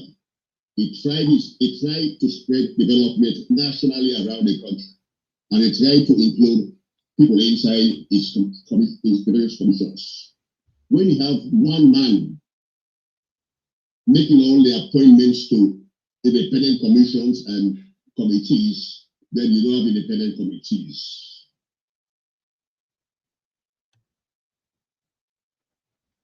That was one of the feelings of the committee arrangement that Tijani Kabah began. He listened to the United Nations that you have to have independent professional institutions, but he was a sole guy making all the appointments. So people are loyal to him and not to the commission. Sierra Leone has a lot of problems here.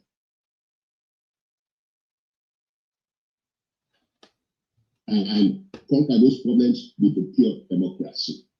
Take the look at why the APC did not go to the Supreme Court. Because the Supreme Court was not deemed to be as envisaged in the Constitution as an independent organization. It's not independent. So nobody is required by any constitution to do useless things. If all the appointees inside the Electoral Commission are all loyal to the president and not to the country, you're not going to get a fair result there. Pio has appointed his brothers, his sisters, his aunts, and everybody else to the government in key positions. That's not how democracy works. Democracy is supposed to be based on a merit system, but our tribal system has a system where all in favors. We don't go on an objective system. The British tried to do it, and Mr. Magai implemented it. Mr. Magai, Alpha Smart, and those kinds of guys implemented it.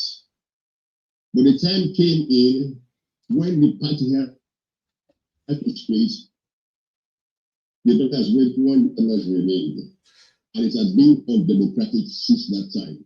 And I credit only two people to try to be national now, Tijani Kabah and Escoman.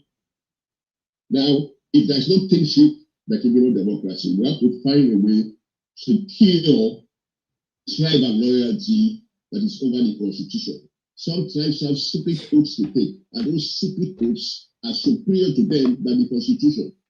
So if you have those kinds of situations, you're not going to get pure democracy here.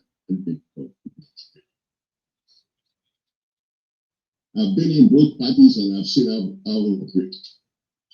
Basically, Sierra Leone an elitist system, and it's a continuation from the ancient days where one chief is in charge of everything. You support him, he favors you. You don't support him, he either executes you or send you into slavery. So application about address those issues. We go for the superficial and not what's underneath. If you don't know what's underneath, you don't know the solve our problems. And I look at this whole situation right now, and it was highlighted by Abbas Mungo supporting the side. I know Abbas Mungo, I work with him and work with him on the opposite side. He interpreted for Bill the destruction of the Sierra Leone Constitution. He took from Parliament a fundamental right of Parliament that's gone back to the ancient time of the Magna Carta. Through all the things, King Charles I of England tried to dominate the country and the money, and for that he lost his head. But we give all the power to BO to spend as he likes. Parliament gave it to him. The Parliament is very weak. So whatever the man who is in charge of favoritism does is who they support. And it's easy to do that because there's no national economy. There's no basic thing except government transfer of income. There's no production inside the country. The lands are all tied up. The people are flocking to one part of the country, and it's all dog eat dog. In that situation, democracy cannot work. So if we want to get forward in this country, let's find a productive economy so people can be independent financially and don't have to kiss anybody to get forward. But in Sierra Leone, if you don't do as they say, there is no economic way out for you. They can take your land, fake it. The justice system is not independent. It's all tribal appointments and tribal loyalty to one power source, the guy who distributes the goodies. So let's focus on a system that will produce us a good economy.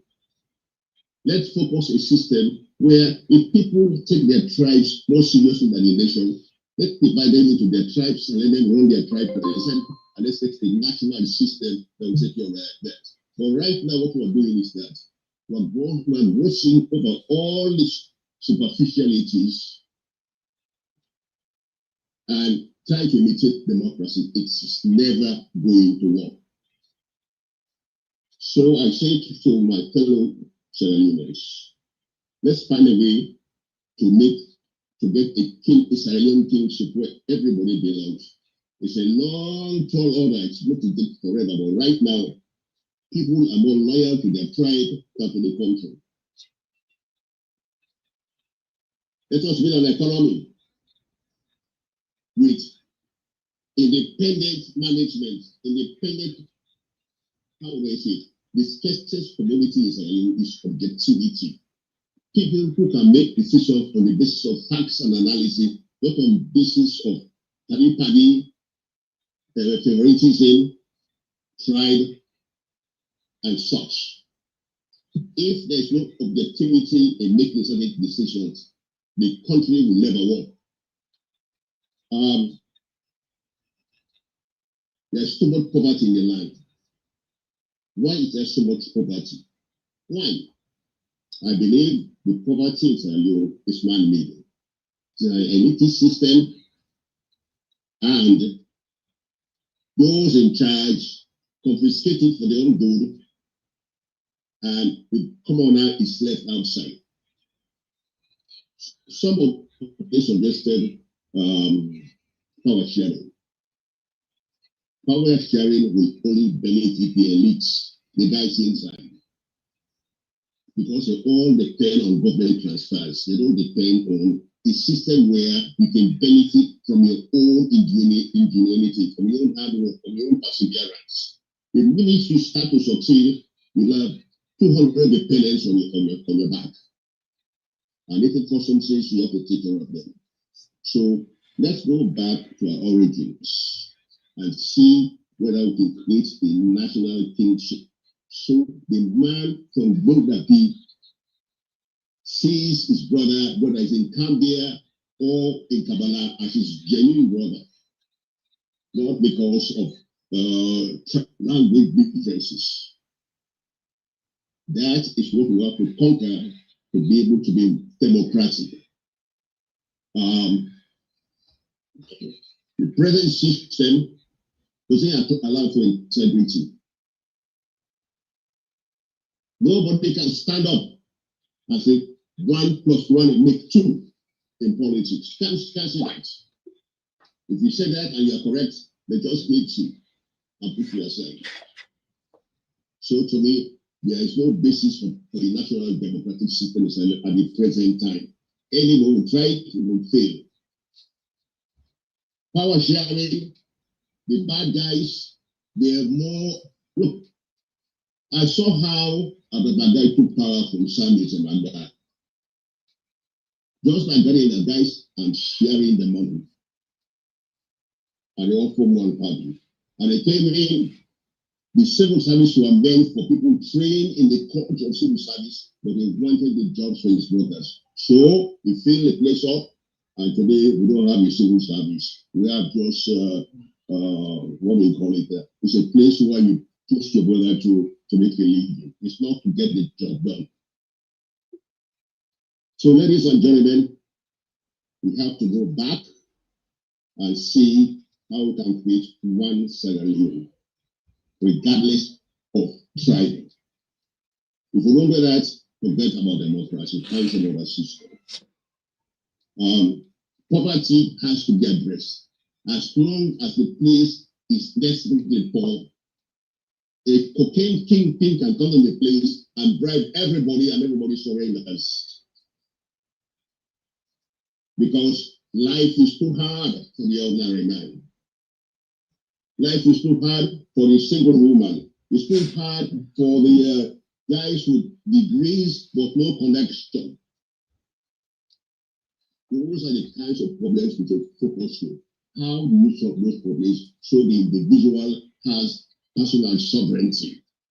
He doesn't have to kiss anybody. He can go his way and do his own thing legally within the law. If you get that kind of system, you're going to get an independent justice system that everybody will respect. If you don't have it, you're not going to trust the justice system. You're not going to trust this, you're not going to trust that. You're not going to, people, I don't want to go too far with this thing because the things I've discovered in Sierra Leone it's really mine. It's really, really hard. It's really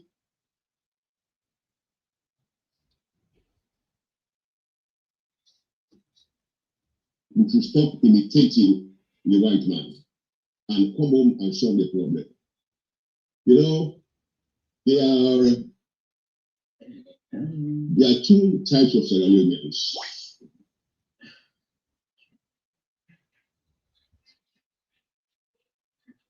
One, totally powerless. Totally powerless. He has nothing. Even he has 10 PhDs. If it's not in the ink group, he's out. Totally out. If you tell the other guys, this is wrong, they will sell you in the transatlantic slave trade. That system is continuing to be very big. There are too many things underneath that is affecting us, but nobody has put it on the table to say let's discuss this thing and get a true democratic country. For me, we could find a system that doesn't share stories. If everybody is successful economically in the own place, in the private sector, by doing the so the people will benefit. It's a different country. But we all sit back and try to get financial transfers from the government or favor for land, piece of land, or favor for this and favor for that. There won't be any democracy in Sierra Leone, I can tell you that. No. Because they will grab everyone, grab and keep it. I'm talking fundamentals here. I'm talking fundamentals here. If we don't get back to the fundamentals, ladies and gentlemen, I'm afraid there'll be no democracy. Take and do something. See what is going on. See what's going on. We have one guy with power to spend Tripartite. With nobody asking any question. That's the role of parliament. Parliament should have the final say on final matters, not one man. Because all this. Thank you so much, Dr. Lee. Is that enough? Yeah, if you want to round up now, that would be good. Okay. Yeah. Okay. Well, thank you very much. Let me stop here right now. Okay. Okay. Thank you so much. Thanks for the opportunity. You're welcome. Thank you, Ambassador Lee. I think you've touched on very key points there. We need to build kinship. If we are not together, we can never move forward. And we need to make the Constitution the core of our society. I think that's a very, very important point that we need to, and our parliament needs to take responsibility as well and build a society where everyone can thrive economically. So we really thank you for taking us through this journey tonight. For our listeners, the next speaker would be Dr. Samura Kamara. We are just going to have a quick music break just so that he gets himself ready. And yeah. Sierra Leone advocacy movement. Sierra Leone, it's time we shine. From the hills of Freetown to diamond mines of Kono, we are one voice, we are one dream, building a nation through Sam's great voices. No more silence, no more fear. Let unity and justice draw us near. Across the world and deep at home, we fight for truth. We stand alone. Together, corruption, no more denies. Transparent dreams under honest skies. Democracy is more than just a name. With Sierra Leone, advocacy movement, we give the people hope. Justice, equality, born in every heart, a brand new dawn. Let's lift the flag and proudly show. Together, for the Lord, hand in hand we go.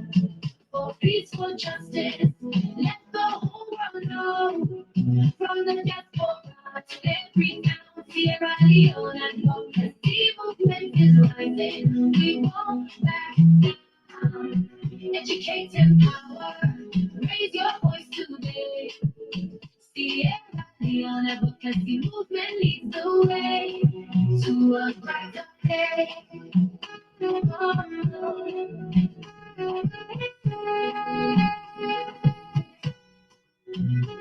We are Sierra Leone advocacy movement. Sierra Leone advocacy movement. Through civic lessons and voting rights, we teach the people to choose what's right. We fight for free speech, we heal the land. With health and hope, we take a stand. Women rise, you lead the way. In Bowie Corner, in every bay. From Kenny, my clinic, and Kenny's car, we're building Sierra Leone.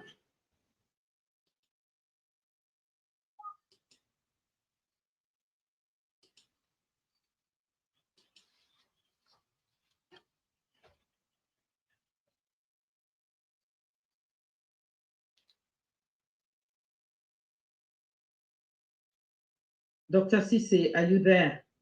Yes, I'm here. Can you? Please, can you spotlight Dr. Sise?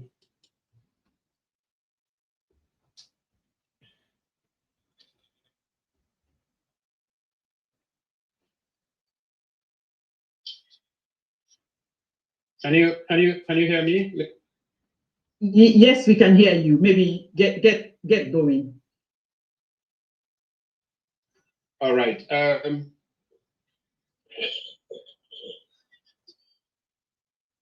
We've got a program tonight, but this is a critical part of the program, and I have the singular privilege of introducing Dr. Samura Kamara. With education, he obtained his first degree in BSc Economics in the University of Sierra Leone Trabi College. This was as far back as 1972, and subsequently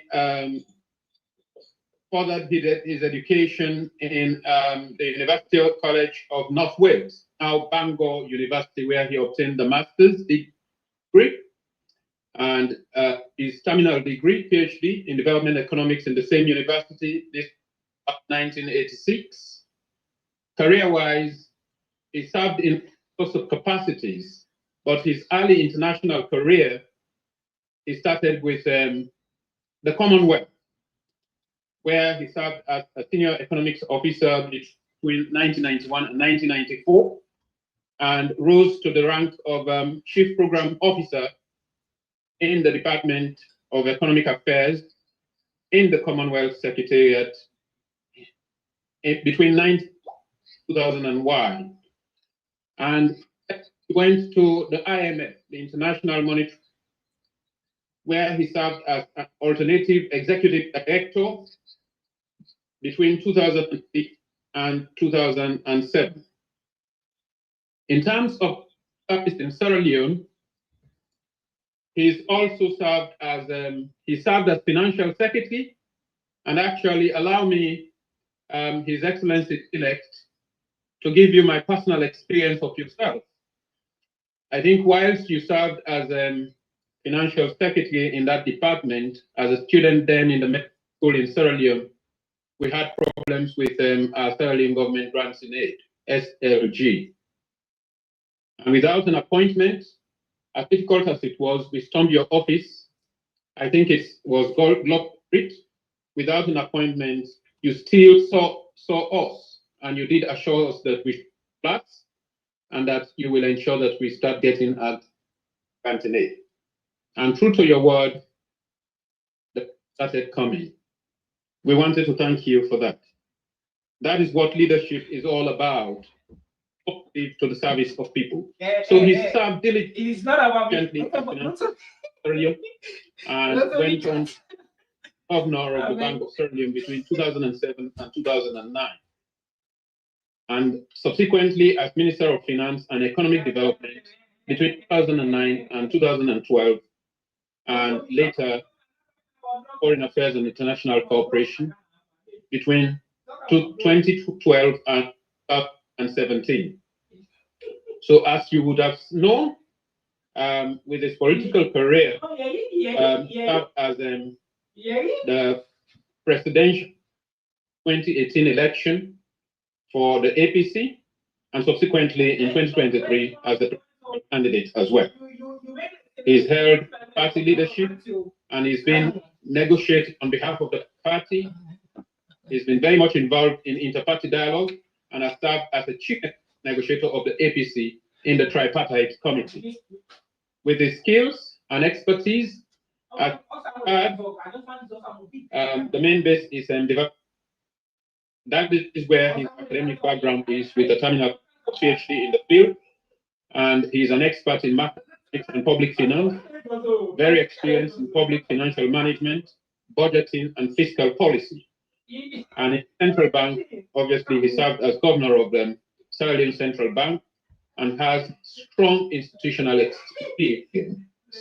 In the world of diplomacy, he's very he has finesse in that field, and in international relations. He has served as foreign negotiator on behalf of Sierra Leone, and multilateral relations. He's worked with the Commonwealth, IMF, the African Union. He's achieved enormous.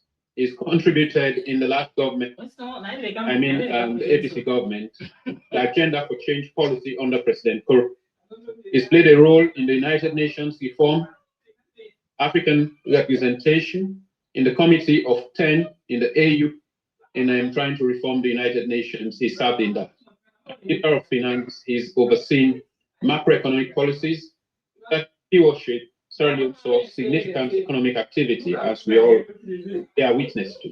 He held international development responsibilities everywhere, including the Commonwealth Secretariat, not the least. Above all, this gentleman is a calm, is very human, and very religious as well. He's a Catholic Christian, and his political affiliation lies with this party. He's represented particularly everywhere in regional African diplomatic forums, and like I said, more importantly, he's also a married gentleman and very committed. Ladies and gentlemen, join me in welcoming the elect as per the evidence we have via the tripartite and the elections of 2023, Dr. Samura Matthew Wilson Kamara. Our privilege.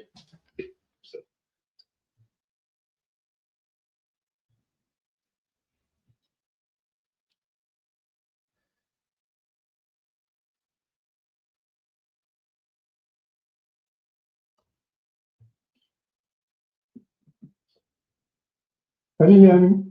Yes, loud and clear, sir. Thank you very much for that wonderful intro. I wish I am all that you said about me. God bless us all. Thank you. Kindly allow me, ladies and gentlemen, distinguished participants, to read my statement. Good evening to all of you. Tonight, we gather under a very challenging and timely purpose to exchange our ideas and perspectives on Sierra Leone's democracy at the crossroads. This is not merely a meeting. It is a summons to conscience. It is an assembly of minds that recognize the gravity of the unprecedented outcomes before, during, and days after of the June 2023 multi-tier elections in our beloved Sierra Leone. The impact on our democracy and the moral urgency of credible remedies that will restore trust, project rights, protect the human rights, and secure freedom and the franchise of every Sierra Leonean. I'm telling you, it's dark. I want to thank Slam Global for convening a truly global audience on a truly defining question.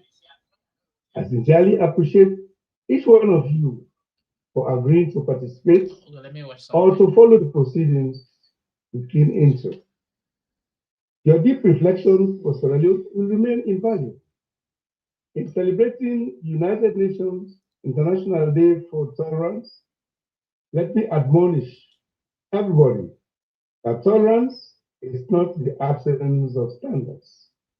It is the courage to uphold truth without fear, to welcome inclusive diplomacy and dialogue without intimidation, and to insist calmly but very firmly that justice be done and be seen to be done.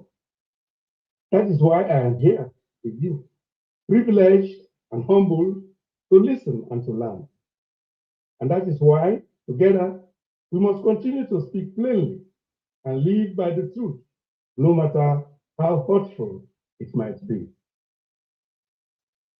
Ladies and gentlemen, given your extensive experience, we need to be assertive and precise since the stakes are very critical.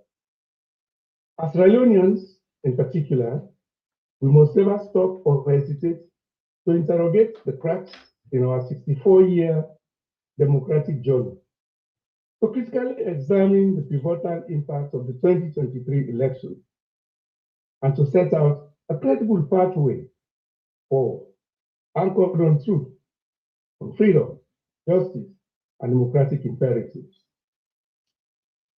Turn being our individual and collective responsibility, we must commit ourselves to identify pathways that can move this one-time nation from uncertainty to stability, from public grievance to good, inclusive governance, and from to impactful, accountable, and equitable service delivery. From your discussions tonight, on this theme, we are confronted with three simple truths. Firstly, that justice is the foundation of peace. Secondly, that freedom is the oxygen of democracy. And thirdly, that truth are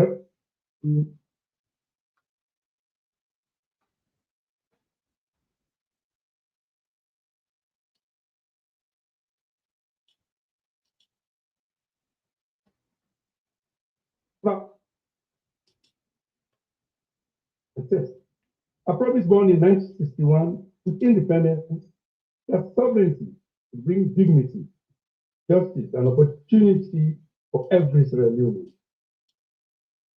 I'm happy that I heard Ambassador Lee referencing Milton Magai, our first Prime Minister, as if we actually decided to do the same. In the words of Sir Milton Magai, after signing the Independence Protocol, said the aim of independence will certainly be to make our country a land worth living in, a land worth serving. But this can only be done by wholehearted service and hard work now. Our first Prime Minister went on to say, quote, I ask you to deal fairly and honestly with your fellow men, to discourage lawlessness, and to strive actively for peace, friendship, and unity in our country. Unquote. Therefore, the test of our democracy is whether we could sustain these promises through the storms of power, conflict, and reform. For 64 years, our democratic journey with the promise of self-rule and freedom has been marked by both triumphs and tragedies. Our path has been anything but smooth. Our democracy has been tested repeatedly. We have witnessed moments of hope when the will of the people triumphed over the weight of history. Yet, we have also seen the slow corrosion of trust, where institutions meant to safeguard our democracy have instead been weakened by partisanship, fear, silence, and executive capture. Each democratic chapter has revealed existential cracks and fragile transitions that continue to challenge our aspirations for a truly representative system. The truth is that our democracy has cracked, not because Sierra Leoneans do not believe in it, but because too many of our leaders have stopped respecting democracy. They have exercised their power to manipulate the democratic system for personal gain and have accordingly failed to abide by its principles, practices, and values for general welfare. Instead of building discipline, fairness, and strong institutions, we have opted to build our democracy around the networks of loyalty, political protection, and self-interest. When power becomes more important than principle, when truth becomes negotiable, and when the ballot becomes a weapon instead of a voice, then democracy stands at a crossroads. And finally, it crumples, thereby giving way to the exercise of power and authority without a human face. This is why, and this is where we are today. The June 24, 2023 multi-tier election stands as a pivotal moment in Sierra Leone's democratic journey. Reported turnout was impressively high at 83%, reflecting the people's enduring faith in the ballot box. Yet, this faith was certainly shaken as results were announced and winners proclaimed without a legitimate vote count. Domestic observers, international observers, the opposition, and the people raised serious about transparency, irregularities, inconsistencies in vote counting, and the credibility in the entire electoral processes. The main opposition party, the All People's Congress, rejected the results and mistrust people. The heavily rigged June 2023 election did not merely produce a foundational dispute.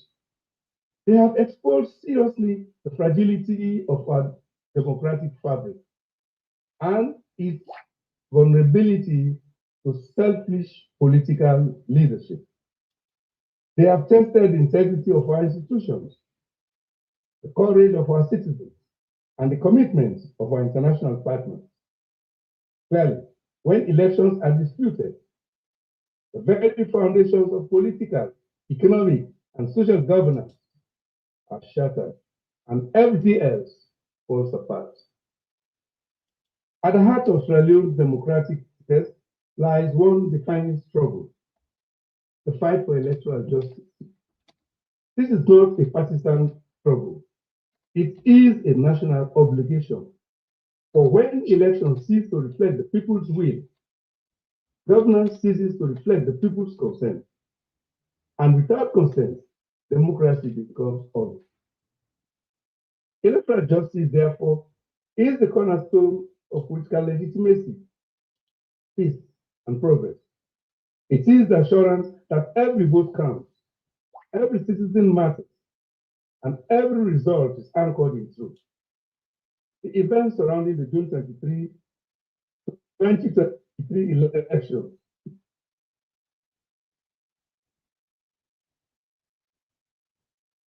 This meeting is being recorded. witnesses, but a moral crisis in leadership and institutional accountability, courage, and conscience. This is why the internationally mediated inter-party dialogue between the APC and the SSC government, the resulting agreement for national unity, and the Tripartite Committee and its recommendations were not just administrative mechanisms. They were a moral necessity. They represent a collective recognition that something is fundamentally wrong with democratic governance, climaxed by the June 24, 2023 election events, and that we must, with honesty and courage, right or wrong. Implementing the outcomes of these mechanisms is not an act of concession. It is an act of restoration.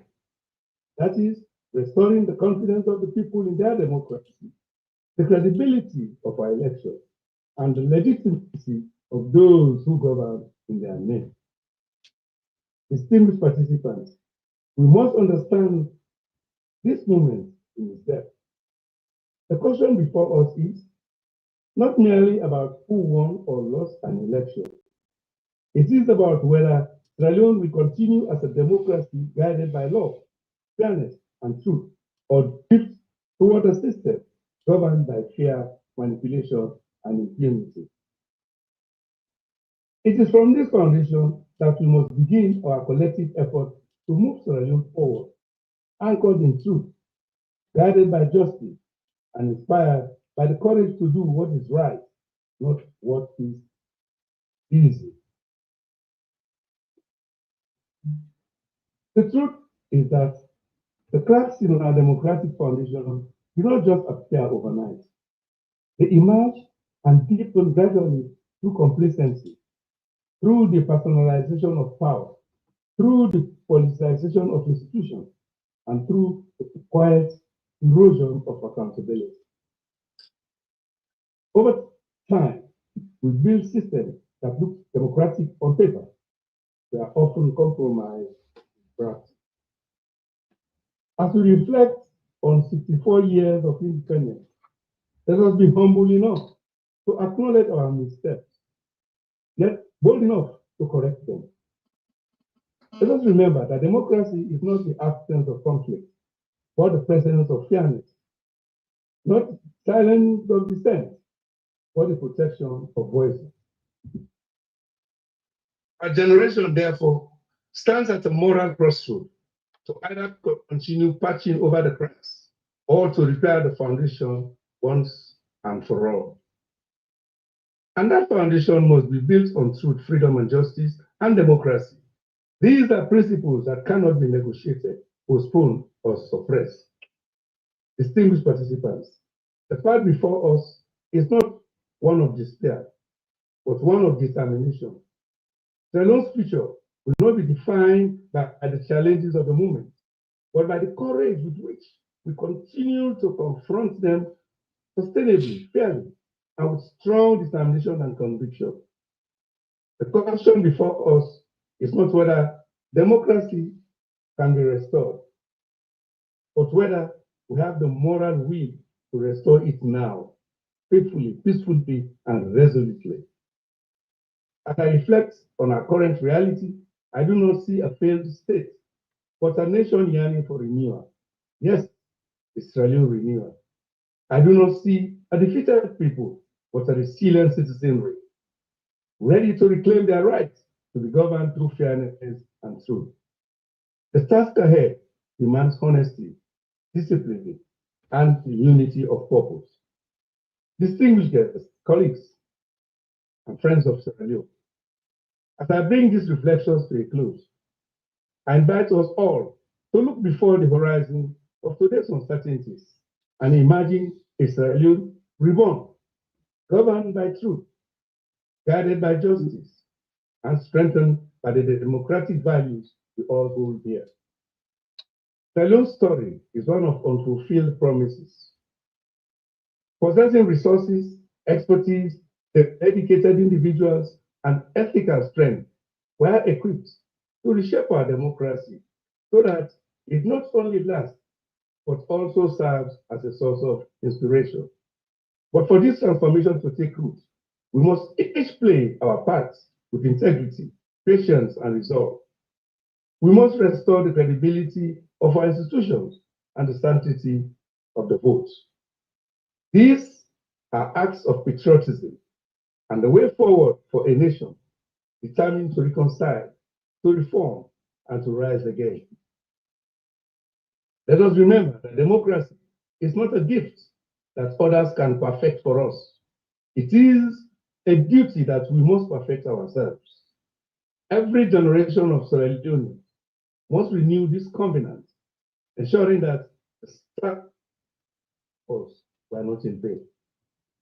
In this effort, I reaffirm my unwavering commitment to peaceful democratic change, to vengeance, and to leadership that unites rather than divides. Sierra Leone's progress will not come from the noise of confrontation, the plane of consensus, not from rhetoric, but from results. To our international partners, I extend gratitude and principled support. The compelling fight for electoral justice now and electoral reform therefore is Sierra Leone. It is part of the broader global commitment to protect democracy wherever tested or challenged. To my fellow Sierra Leoneans, both at home and across the world, to our political leaders and leadership, to our media and social bloggers, to all civil society organizations, and to all our religious leaders, we cannot lose faith, the very ideals that define us. The spirit of the fear that saw us through our darkest days remains our greatest asset. Time to time, and that spirit not into the development, not into fear, but into freedom. The Lord's future is not predetermined. If actions take today, tomorrow. I stand before you tonight, not as a man of fever, but as a messenger of peace. I believe, no matter how long it took,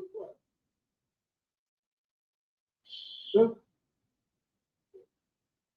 find a secret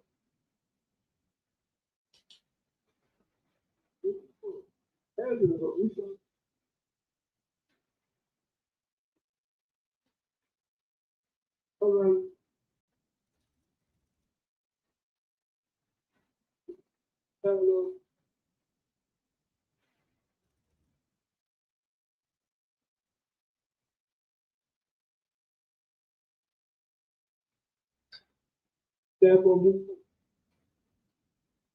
confident that go back.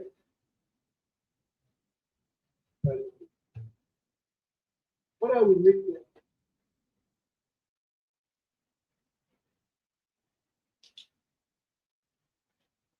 So, to defend you, all right, and then go back.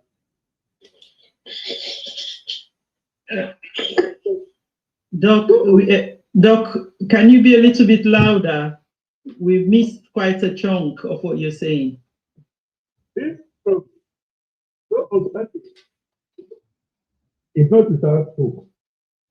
It is winnable fight. One that demands unity, one that demands courage, and one that demands our persistence. I call upon all who share my conviction to rally around your conscience, to remain steadfast in the pursuit of justice, and to continue pressing forward until the will of the people is restored. The path may be long, but the cause is just. With collective determination, Sierra Leone can reclaim its democratic integrity and secure a future built on fairness, accountability, and the true voice of its citizens. May our beloved country find peace, stability, and democratic renewal. Thank you, ladies and gentlemen, and may God bless us all. Thank you so much, Dr. Samura Kamara, for that statement, which clearly has given us or summarized the purpose of this particular conference tonight. We want to thank you especially. Very clear in your statement that the principle of freedom, justice, and democracy, and in fact, it's a and you want to achieve this, and we all want to achieve this commitment to peaceful change. We're grateful for that.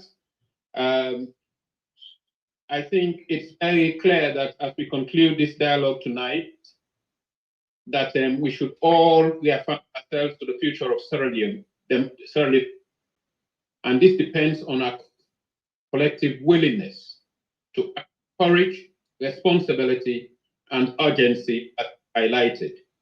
That tonight, the tripartite, we've all come to the agreement that it should serve as the roadmap, the blueprint for the way forward for national cohesion in Sierra Leone. And this can only happen with a mutual respect and political maturity.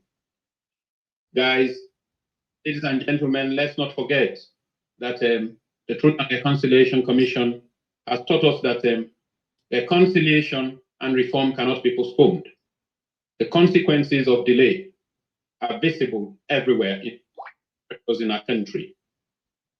We should believe that a nation can again lead the world to turning conflict into opportunity and division into strength. Remember, the world is watching everyone.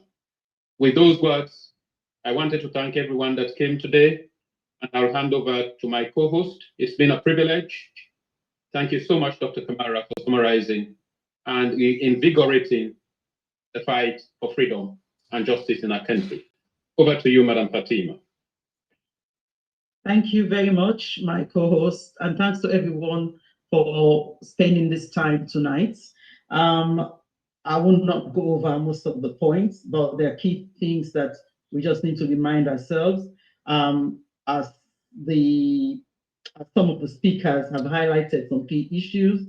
One is the tripartite recommendations at treaty.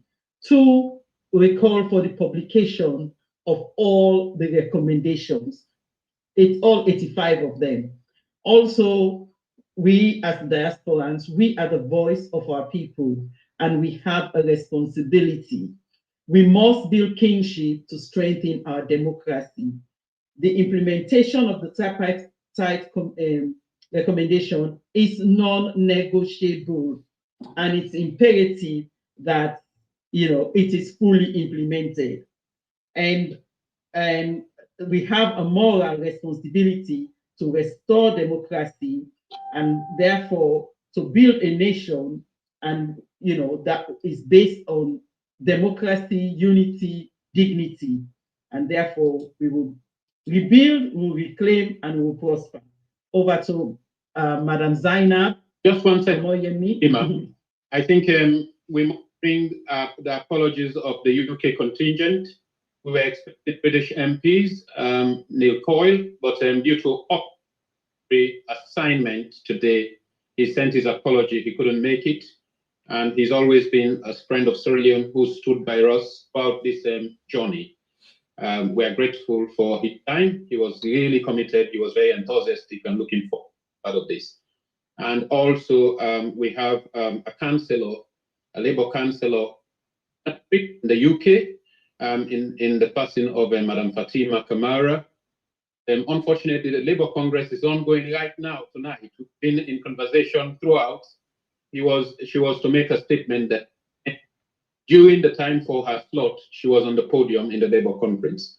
So she sent this as well. She's not been able to come to us. But I can tell you that all very committed people to the fight. And thank you so much for those very points that you've stated in the outcome. Thank you, Wanda. Thank you. So over to you, Zainab Omoyemi, to give the vote of thanks. Thank you.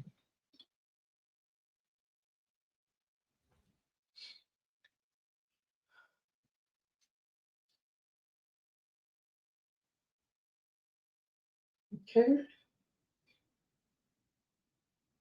Our Honorable Director General and Deputy Director General of the Sierra Leone Advocacy Movement, our moderators, Dr. Mohamed Sissé and Mrs. Fatima Sissé, members of the SLAM Global Executive Team, the general membership of SLAM Global, both in Sierra Leone and the diaspora, our key stakeholders, all dignitaries, respected guests of honor and distinguished panelists, members of the various media handles, distinguished guests and attendees, good evening.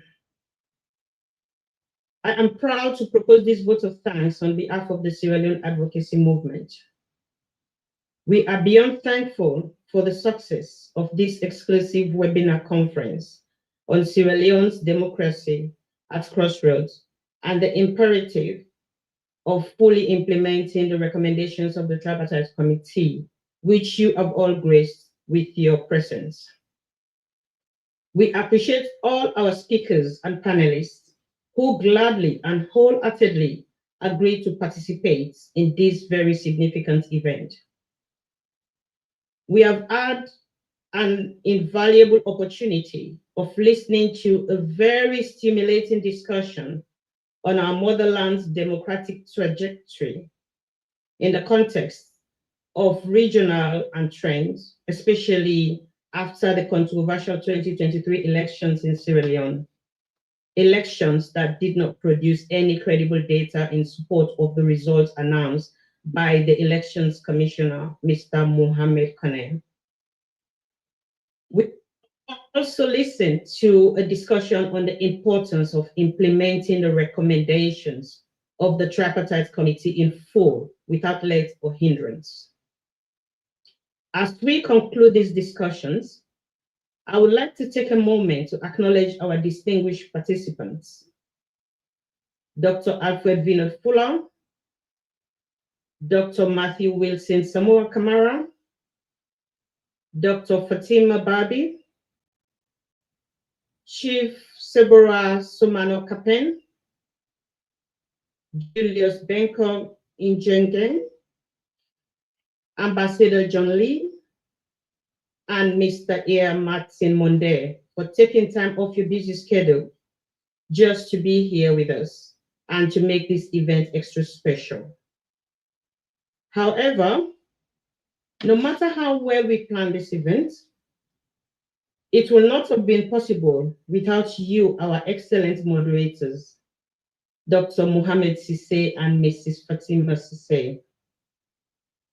Together, you stirred such important and stimulating discussion with consummate eloquence and clarity that when we conclude this session, everyone will agree with me that it has been an eye-opener on not only Sierra Leone's democratic trajectory in the wake of the controversial 2023 elections, but also on what we can do as Sierra Leoneans at home and abroad to correct these wrongdoings and say never again. Our heartfelt thanks and appreciation to the following people for their relentless efforts in making this event an absolute success.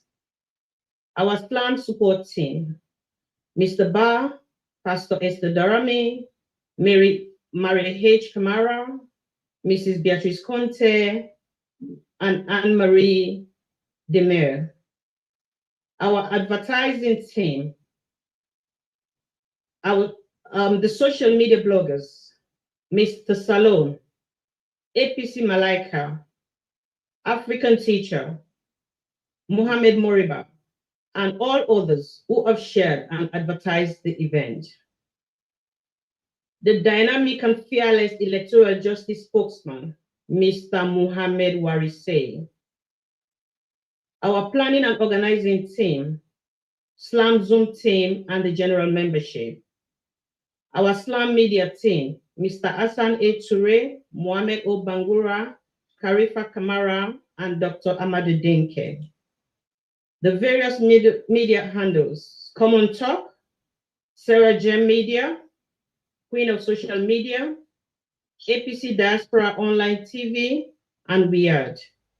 You have all put in tremendous efforts and personal sacrifices to make this event possible. Your commitment and drive are truly appreciated and do not go unnoticed. I would like to acknowledge the presence of our SLAM Global Executive Team and members for your unwavering support and for your personal and collective sacrifices in the fight for our democracy. These are the kind of sacrifices that we must continue to make as we say never again.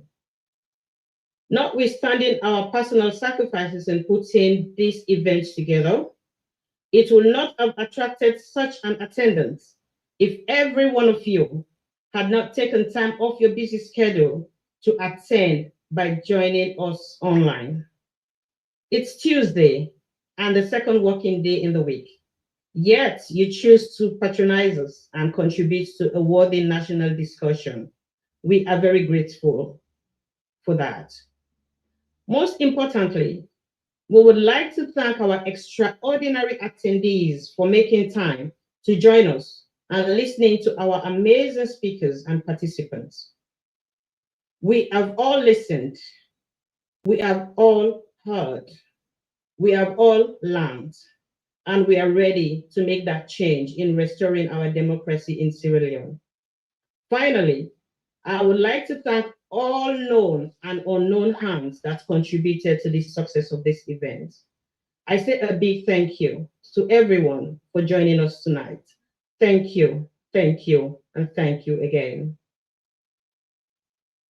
Thank you, our able Mrs. Zainab. That was amazing. Thank you very much. And thanks to every one of you. Have a good night's rest, and we'll see you again soon. Thank you, everyone.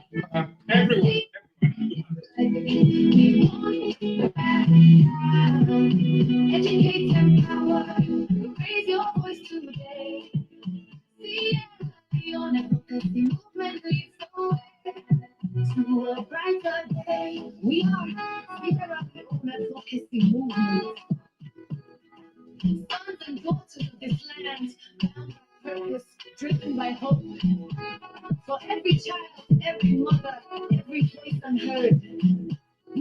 unity. We fight for justice. We speak for peace. We move together. Sierra Leone advocacy movement. We are here to stay.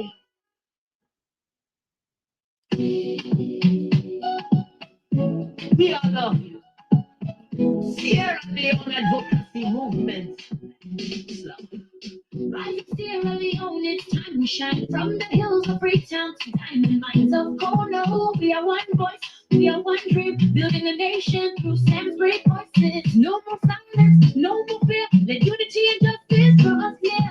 Across the world and deep at home, we fight for truth, we stand as one. Together, corruption, no more lies, transparent dreams on honest skies. Democracy is more than just a name.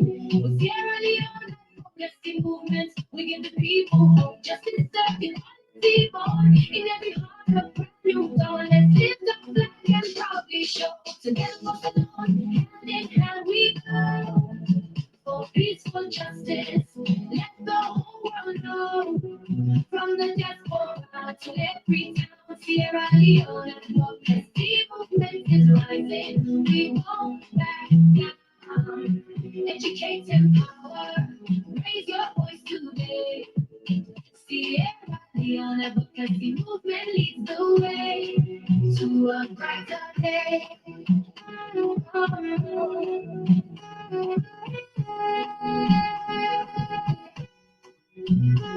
We are Sierra Leone advocacy movement. Sierra Leone advocacy movement. Through civic lessons and voting rights, we teach the people to choose what's right. We fight for free speech, we heal the land. With health and hope, we take a stand. Women rise, you lead the way. In Boeing corner, in every day. From Kenny clinics to make Kenny's call. We're building Sierra Leone for no more corruption, no one lies. Transparent dreams and honest skies. Democracy is more than just a name. With Sierra Leone advocacy movement, we give the people hope, justice, equality, born in every heart, a brand new dawn. Let's lift up flag and proudly show, together we're alone, hand in hand we go. For peace, for justice, let the whole world know. From the diaspora to every town, Sierra Leone advocacy movement is rising. We won't back down. Educate, empower. So guys, now so the program take end. Actually, guys, so now so the program take end. And what I wanna say, what I wanna be physics Samura Kamara come, it don't come while where are you? What I wanna be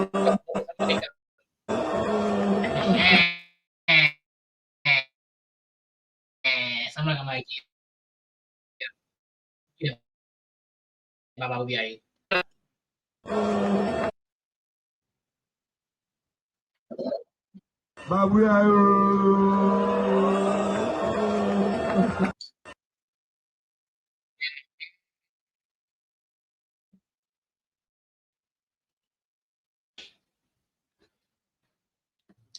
Urona ti Samura Dr. Samura nge boka Babu Yayo. Babu Yayo.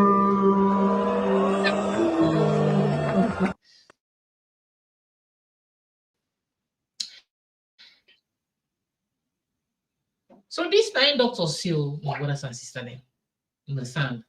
So I don't know if you get anything for contribute, guys. Nobody not the screen. Are they a little bit? Let me contribute a little bit. What do you think about this discussion? Nobody on the screen, guys. Call me now and be your contribution as to this meeting where Dr. Samura Kamara can address or in speech. What do you think about Dr. Samura Kamara's speech, guys? Call me on the number on the screen and take part, guys. Not just get my own opinion. Like your opinion and views, and nobody on the screen can come and give contribution, guys. Can I? So.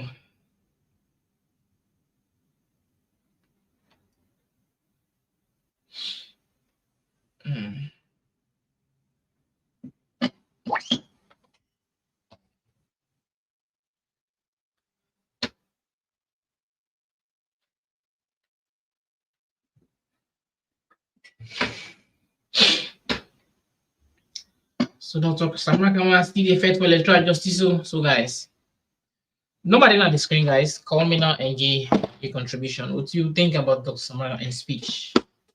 So when I would say about the electoral justice. So it's still the fight the electoral justice, guys. So what do you think? What do you think, guys? Call me now on the number on the screen.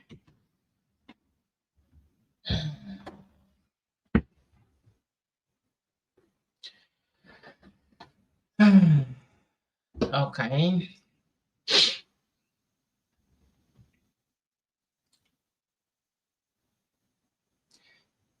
Una be think say Dr. Samara no get for come. What to say Dr. Samara no come. But the thing when we are not able get if we're able like if we're able give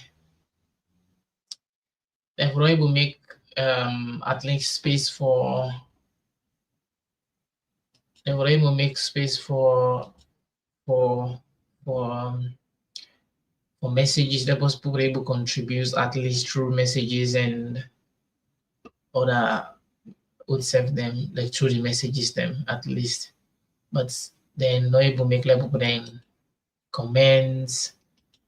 This is actually for me it's not okay like making people unable comment. So guys, nobody on the screen, una just call on the number on the screen and tell me exactly what you think about Dr. Samura Kamara's speech as to what you don't say, coming a little bit on the electoral justice. So me, I'm not there against electoral justice. Like I say, we are not actually against electoral justice. It's a good thing that's if you fight electoral justice, they advocate for this because this is what we all they look out for. But the kind of way and manner how they do so how long is this going to take? Because you know there's so many things that we know they see they happen, and as I say earlier on, was without action is just nothing. If you just talk to no more, they talk to no more, you know, it puts actions, you need to put things into actions. I don't think say it will go. Yes, Kola, you name me so I go from please. Hello? Hello? Yeah, you name me so I go from please. I call from Australia. My name is Mohammed. Okay, you can go ahead. I agree with Dr. Samura Kamara. We talk about electoral justice. Okay. I get a few questions, but I don't know if you will able to answer that question. I really want Dr. Samura Kamara to answer the question. Taking go ahead. With regards to electoral justice, yeah, we talk about. Now that we don't see, say, the All People's Congress, where name the Senate inside the 2023 and 2018 elections as flag bearer, they don't make a decision, say, you know, to flag bearer anymore. And they don't even talk, say, they move ahead for 2028. Yeah. Now we take up for argument's sake, if Dr. Samura Kamara succeed being a president, whose party they go for representative as president, and would I go for being a running mate? Because I see in running mate, from a running mate, when I check the marginal, he said they want 2028 as flag bearer. Now, whose party is the president for, and would I go for being a running mate? I don't know if you really want to ask me, I really wanted to someone else to answer the question. If you being here, continue and the position to answer the question, if you can answer as well. Okay, I appreciate that. Yeah. No problem, no problem. I will try my level best, even though the question of Dr. Samura Kamara, but I will try very hard for answer your question. No problem. So now to you one question you ask. Yeah. So once again, if I remember the first question is if Samura Kamara happens for be the president or the flag bearer, which one? I don't know. Because if he succeed, in which way? Succeed of what? Now, whose party he will become president for? Now, you say if he succeed, which I don't know. I'll make things clear. If he succeed of what? Succeed of what thing? I don't understand. If he succeed with the electoral justice, where we probably be say, we believe believe say it will succeed, but it don't take too long now. I mean, we don't win very, very impatient. I can use the word if it succeed but in electoral justice fight. Because in 2023, we're nearly inside 2026 now because we only left 1 month of inside 2026. Yeah. Okay. I don't get your question. Well, no problem. Just listening. I'll. The Buddha will be a vice president because the vice president can only make a general margin now. In the different direction, prepare for 2028 flag bearer. That's the second question. No problem. I don't get you. I will try for answer. Even though we but they listen, then program they listen or they listen. I will answer your question. So thanks very much for calling. I appreciate it. So guys, the number on the screen, you can call and be part of the program, guys. Yeah, you're welcome. Guys, the number on the screen, you can call and be part of the program. So this caller, they try for ask questions. I don't know if you understand. You see, because just like I said earlier on, we all know they're against fighting electoral justice. We all need justice. But you know the little that you bid, you say electoral justice, law to just like us, like small corner, the fed, you see, law do this. No, you just go out and do, you just put something into practice. Even at school, when they teach you, they get for test you. But if you see, say, like, if they teach you no money, they test you. So how they know, say, don't know. So they just they talk, we get for do routine action. I must say, yes, diplomacy, get for use diplomacy. But there are certain times that they say, with parents, they say, if persuasion fail, what do they do? They apply force. Because not only, just the persuade person more, they persuade more. So that is they get for use force. That is they get for use force. But if I say now all diplomacy, how you think, say, better success going because especially where you get for do the politics of Africa, especially where you get for do with African politics and European or other advanced country politics is not the same. I try to say that. So this person is try for ask question: if someone happens to succeed this happens to succeed in this electoral justice fight, like for be allegedly like for be as what they say for be the president. As for be the president. So would I get for be in running mate and on which political party we if for be to say. First of all, I want people able know for say I want people able know for say Samura Kamara now former flag bearer for APC. And it be former flag bearer, not to person, not to the party and say, not to flag bearer, not to this, former, not to the party, but on the constitution of the party. Now, in actually flag them out. I don't know if I get again the party in constitution. I think somewhere here along and just watch what thing the constitution say, because some of them think there are some of them now, and they see them or don't know about them. This is, I think, this is not one of the main reasons. I don't know if I get the party in constitution that was somewhere with some of them need actually foresee this because it's very important. Samura Kamara, not to the party actually pull them. I think this is the perfect one. The deputy, the national leader, exactly, guys. So Samura Kamara not to the particular, now the APC constitution, not to somebody that say to fly back, to this again. So now the constitution, this APC constitution, I pull them out, not to somebody pull them, but it still get chance for him. But if he still want be flag bearer, it can still come. It can be flag bearer. Say it can't say I want be flag bearer. Now if you want stand for 2028. But just imagine, you fight for something where since 2023. Now, how many years now don't we still say the fight for society? Now this man can be this.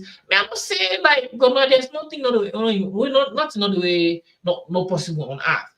And we all know electoral justice want let justice prevail in the country. Because me and you know 100% say according to observers, according to various people, they say the election not transparent, according to European Union,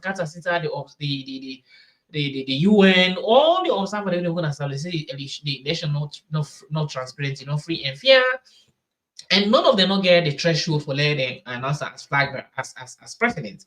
whereas they won't announce as president. So how you call them? So which means, you know, it seems things not all right. We all know that day, and the people that will go observe the election, then say all these things. We see we see na press releases. So this is not what we hide, and we all actually need that justice. We need them. But in this way, one is we need justice, we need justice, just talk no more without action. What they want to do is they use diplomacy. So I don't know actually how they use this diplomacy, because then once their way Samura can't talk now, not totally begin talking. They don't need talking for quite a long time. And like I say, like the voice when they can to when they can begin to talk for advocate for this. This is a good thing. This is a good move. As what team they don't do so. But like for Samura Kamara, he needs to do more. And he has been saying this same thing. He has been saying the same thing. But up to now, the same thing when they say electoral justice, law fight electoral justice. Is that the way we are gonna continue doing? I don't know. Is it the way we are going to continue? We are going to be like this. And people they going to do they suffer, they struggle. Samura Kamara suffer. Samura Kamara suffer. You know this thing, you know the suffer. So that talking where did they say they don't put Samura, they don't want again, or nine the flag bearer, or nine the flag bearer. This is just I don't know, I don't know how they call it. Now delusion no more than somebody they get that in mind. And there are people who then letter they ought to know better than if we will explain to them things they are way and they tell us so. Not all people then put Samura Kamara or the APC Samura Kamara for commerce flag bearer by 4 papa. No, not the constitution plan. I know the life owner. I'm not watch the constitution. I think I often I am. Take a look at the constitution here, guys. Guys, nobody on the screen. Don't forget, nobody on the screen. You call now and be part of the program and give contribution as to the what things Dr. Samura Kamara just don't say. This is not the party in constitution. Let me just try for with la zoom a little bit. No, see guys. Sorry. Where is it? I think it's here.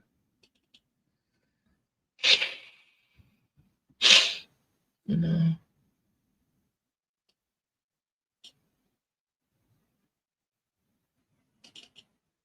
I'm doing this one.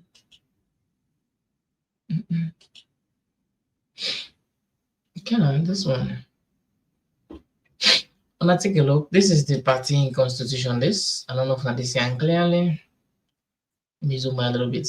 Not this here. It's a little bit zoom. And this here. Okay now. I want to take a look at the party in constitution, because some of them will not just one who they can talk.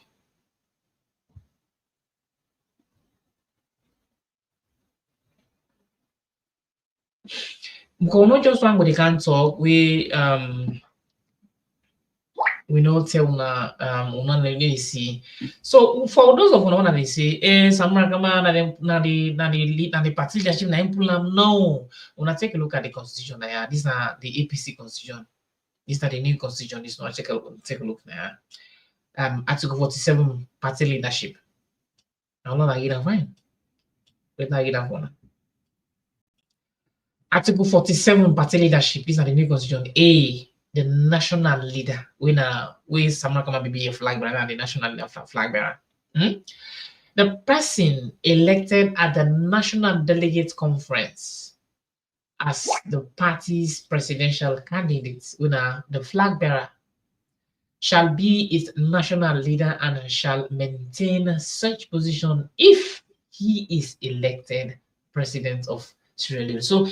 So you see what I just was saying here. If he actually it maintain this position, guys, sorry, somebody come. Yes, scholar. In name, how can I know the Joseph scholar? Huh? Yeah. It was possible for them to make 2 contributions because he said the phone line NCN. To be honest, I did in my spare time now because I'm a school teacher now in Australia, Sydney. Yeah. Okay, you can go ahead. Which I tried to talk during the 2023 elections. I will vote for APC. I spent like $3,000 being a fly fair, go and sell logos for APC, right inside Kamakwe. Yeah. Yeah. But which are the try for which are the scenes beings and where the electoral justice they do, what we all be happy for, me to be honest, I don't lose it. Not at all, I don't lose it. They always call Marabio illegitimate president. But all the time we win a United Nations, they address him as President of Sierra Leone and His Excellency. Even the current one reading now, they address him as same way, right? How can an illegitimate president be addressed as Excellency in the United Nations, the biggest international community on the face of the earth, right? Yeah. So waiting the electoral justice no more than waiting United Nations know about politics. I don't know.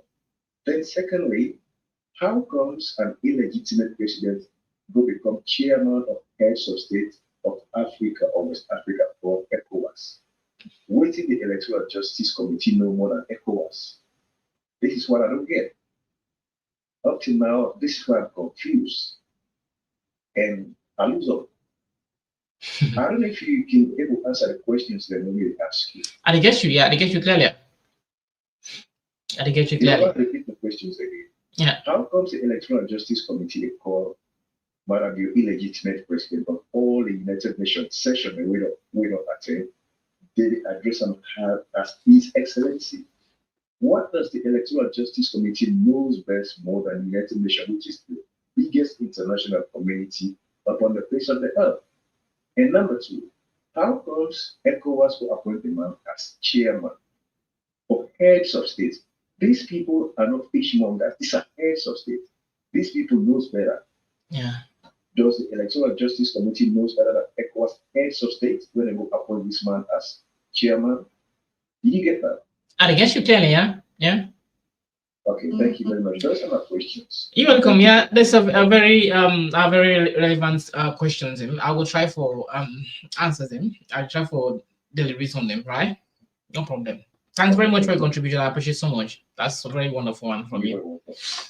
Very wonderful topics there. Yeah. So if we brought they give a very salient point name we actually want to try for the debate on. So guys, don't forget the number there of the screen. I want to let you call now and be part of the contribution as we listening. So like I say here, I'm trying for like deliberate on the first question or the first thing the first question we ask about Samura Kamara, if actually assuming he succeed in this electoral justice, would I get for being in the running mates on which party we get for represent on the APC? So like I just want to clarify on this national leadership as to some of Samura Kamara in supporters or in fans, and they see the national the national executive don't pull the leadership line and don't pull the flag line, but as far as they're concerned, so many people they can still they call Samura as Dr. Uting flag bearer, or they call her also like the president elect. So I don't know who said they pull these things. I don't understand why they call him president elect or flag bearer. But he's not. He's no longer the flag bearer. He's a former flag bearer. This is just a fact. Not to the executive pull him as former flag bearer. I just want to know why now the constitution and any society, any institution, what's the whole now, what's the ban, what's the control now, that constitution now in the whole now. Even an office staff where they work now, office, any partner the whole, any community or society where they work, una get what I call constitution. And these are things that who said the rules and regulations, because those are the things the way the direction of what's not for do, what's not for do. And then those are the things the way they work out. When no one will jump on it, and I call this constitution, and this constitution, and I get the APC, because without this constitution, the APC is not going to run, it's not going to function. So now this is all I know. Whatever decision or step on see the party members and or the executive they take now, what's in the constitution say? This is what I try for tell now. Because this thing just they come up, people know they come on this thing so many times, hey, they don't put somebody, no. And they just come blab, guys. I'm just saying that the fact. Take a look at this here now. Please try to read the constitution here. This is the constitution, right? Go to the constitution say here now. Here. They say this now article 40, Article 47, party leadership. I don't read here.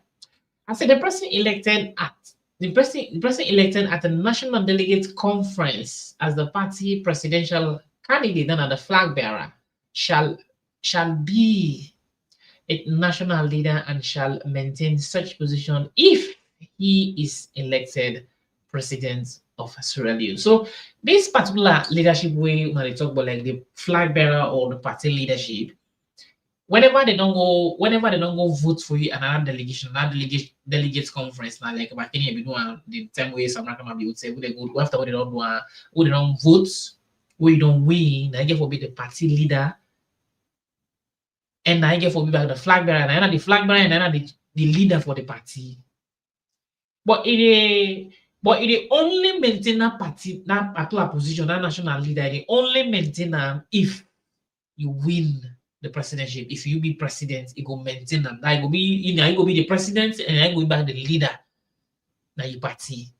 So this is exactly how they can do it. Then go up, then go also downside. What's in the downside again? Downside, they say the national. This now Article A1. This now number 2. This is Roman figure number 1. Roman figure number 2. They say the national leader shall promote and defend integrity policies and programs of the party. Then this is all no. What is the law comes to the 5. Law comes to Article 47A. Article 47A 4.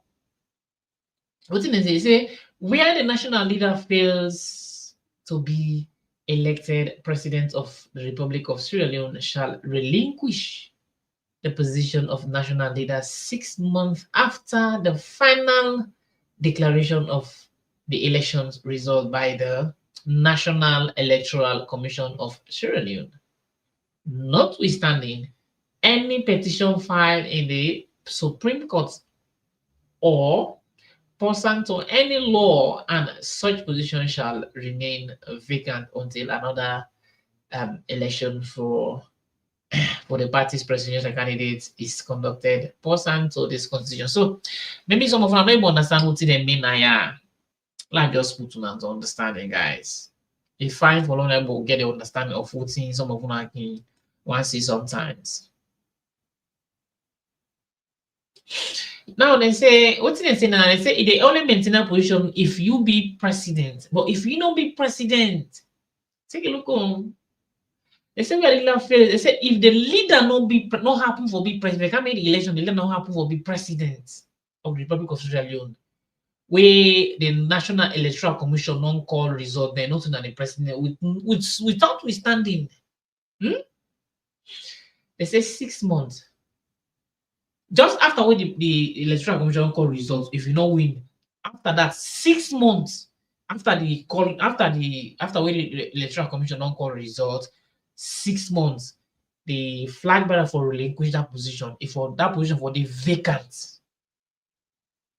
So that made a new time say whenever they don't call result, then which means if you get for go court now within 6 months, you will solve that problem. If you will solve that problem, then you be president. But if you don't even solve that problem from the one where they call result, 8 to 6 months, they will solve that problem for that particular CD for be vacant. So even if you don't sue the court or the non court submit, if for that position will be vacant until the next delegates conference, until the next delegates convention.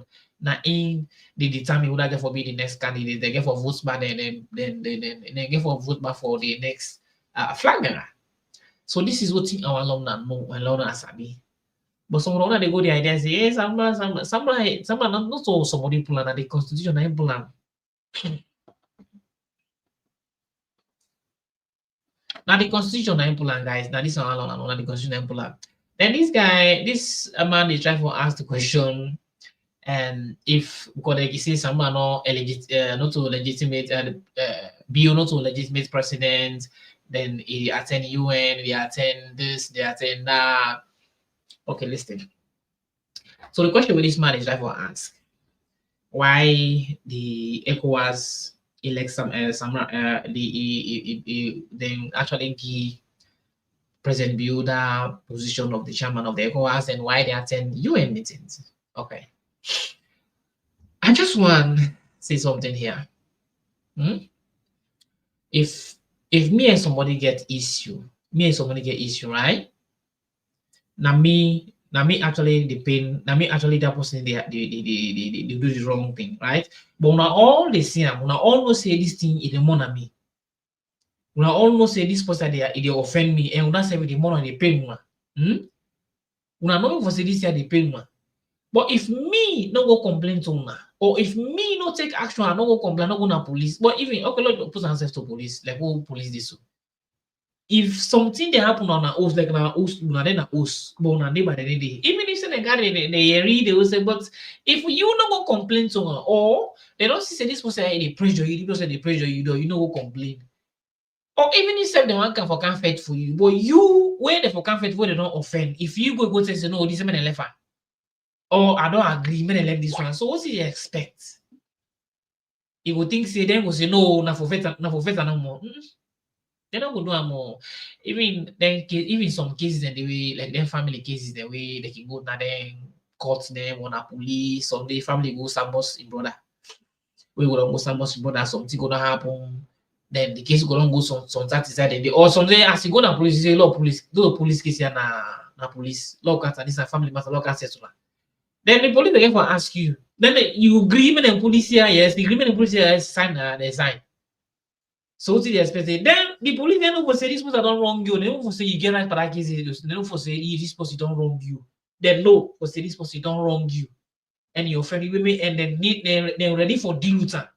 And police they're ready for deal that person. That's the best one. But that person they come and say, but do you when they go to police? When you say now they want to deal with that person, they say no, na left. So the family business alone go solve an house. So they wanna pull out go solve an house. They wanna go now, don't go solve an house now. The police now, you know, say yes, now they go solve it in a house. Una don't go. Now don't save everything. Then if you grab now, if you grab now, or you didn't host now. All tonight they pull it, they talk what that thing, they talk that after we don't agree, they talk like say, you know, in beginning we go say this man they do me so too, this person they do me this so, this person they do me this so, and I want to say, well, but you don't go tell the police and say, oh, I left this man and me brother, oh, I left him. Even if offend, so what do they expect? So they just give for embrace the person who do you wrong thing. No matter what you do, you now you get your Philippine if you say men and left him. So what do they expect? Same thing goes to Samura Kamara, just like this question they ask. Me and you, and even the observer, according to the observer, they say we say the election not credible, free and fair. But President Bill was the day when they call results. President Bill was said, as they call results, then they go swear in. As they call the result, then they go swear in. They don't even want safe. The moment they call you, say, when the president of people was swear, they don't call and so bam, then they go swear in. You know, if you want safe. So what did they expect? Anybody know? But if the person will contest the election, they go put for a tripartite. They go put for what 3 parties rather than the tripartite. Samura Kamara go to that tripartite. You say you know they go represent in party. You go representing say you see that the people they go represent. The people they go represent. Samura Kamara say they go represent the people. Where you go sign tripartite. We all can go the boka. We all can go the boka. Say this tripartite go nowhere. Recommendation go take you nowhere. And if you listen to Samura Kamara if you listen to that in the final tripartite recommendation, where they go hand over to President Bill, most of the one the way they draft even the thing according to what they say, they change what they even draft. The other way they didn't when draft to change and go write in your speech. We they go yourself the way go give speech. And inside that national agreement, when they go we go read that speech, now go listen and fine what he say. He say President Bill and I don't agree for pull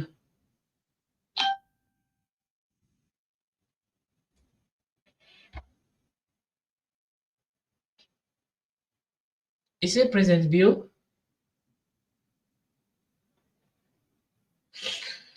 Is it President Bill? Is it President Bill don't? It said me and President Bill don't pull this particular theater to out of court. Una go listen that speech. He say out of. He said they don't pull it in out of court settlement. So which means they don't pull on a court, they don't pull everything, and they don't cast na host na between them now, but they don't can settle. You say see the same international partner we will record the international they were there. They did it.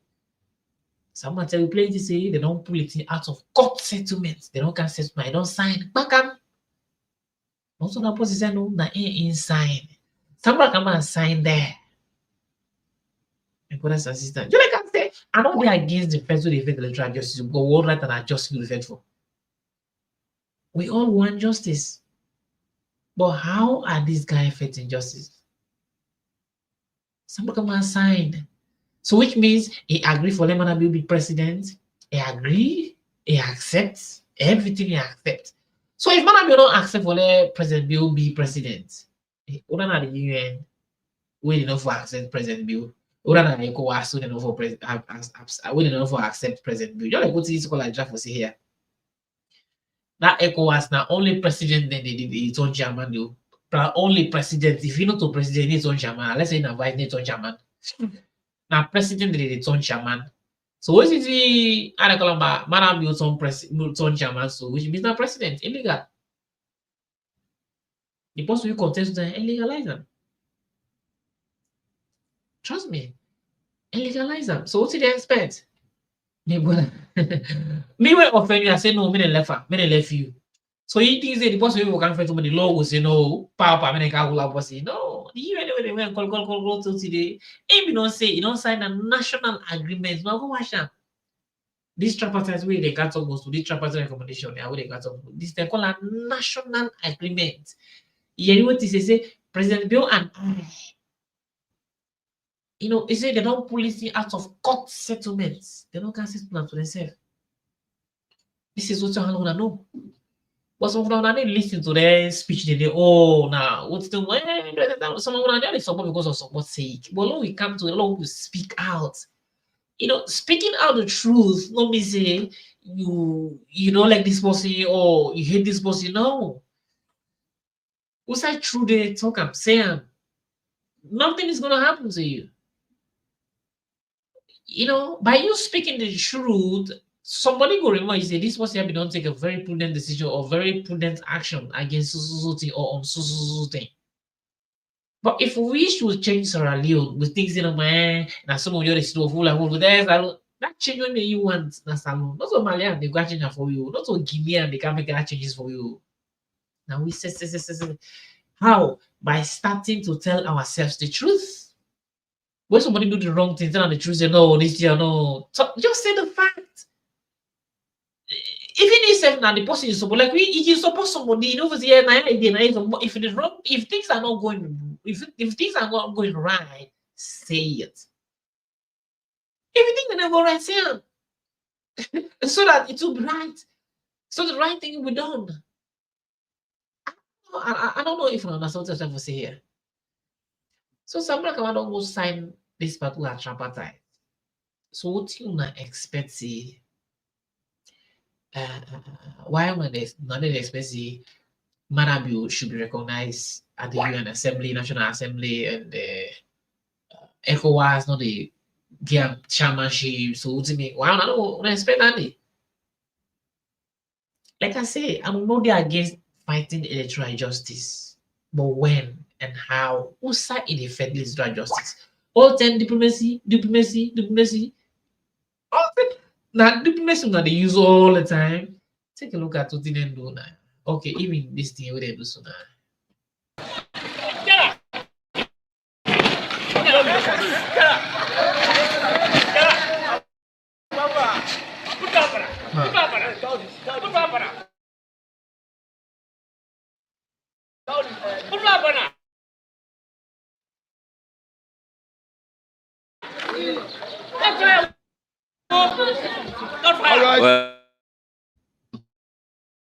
This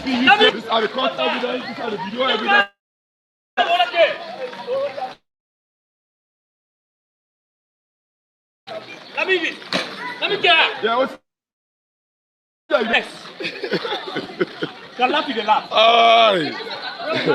well, it's the Blama Center. Now this. Now me this. And the kind people that are where the politicians there. And the check out. What the check out? And the check out.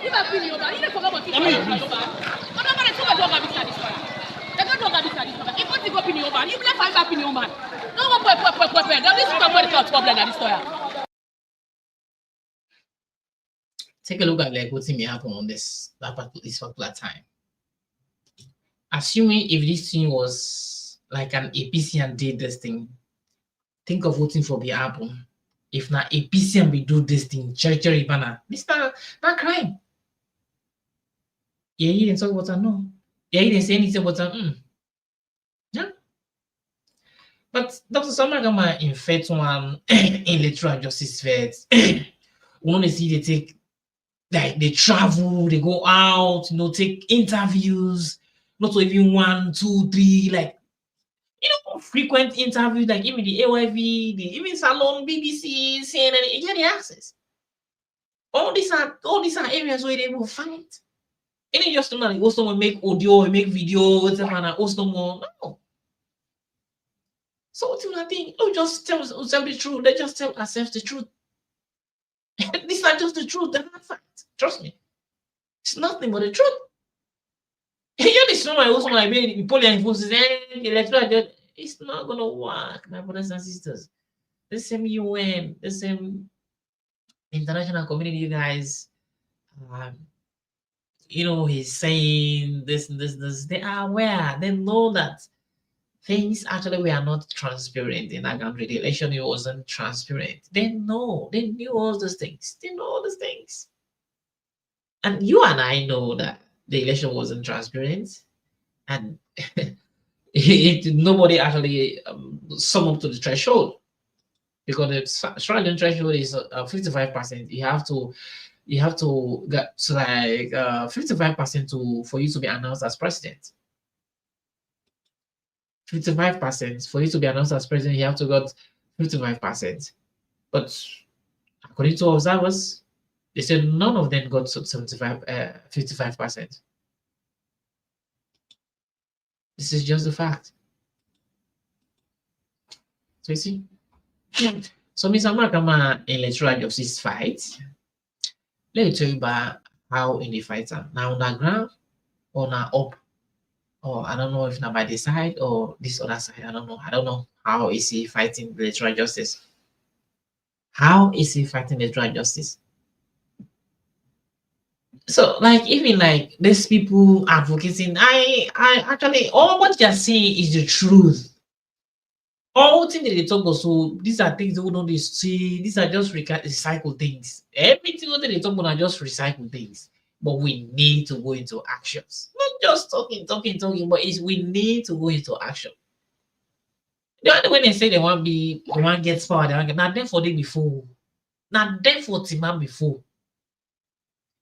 I was no one I don't know whether Ghana and Senegal will be president. I tell before, you know how many protests the other guy joined? That Ghana and Senegal. You know how many protests the other guy stage?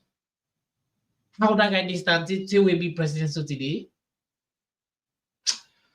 Anyway, when they talk anything about some man will be out, some man gets all that thing back where they say. But whatever they want to say, but we only then have to open our eyes because we in the opposition. Like me in the opposition. I know the A, I know the B, and me do me day. I don't get nothing for gain.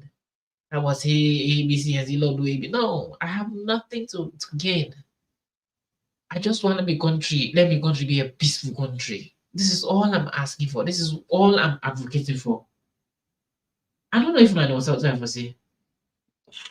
My advocacy is about Sierra Leone, for the growth of Sierra Leone. At least for peace to be reigned. Let there be peace. Let there be justice. This is the only thing some of us are like advocating for. So like if you see brains them, people that they speak out most of them think they already speak. So it's the truth, it's the fact. I love that. But we need to go into actions. Like Dr. Samura Kamara, all thing their way it is so. These are things we don't hear about from since where they just call election after 6 months of this month. But these are things we don't see for long, and at the same time, I can they say. So I don't actually understand, guys. So I don't know what he again for it towards these guys.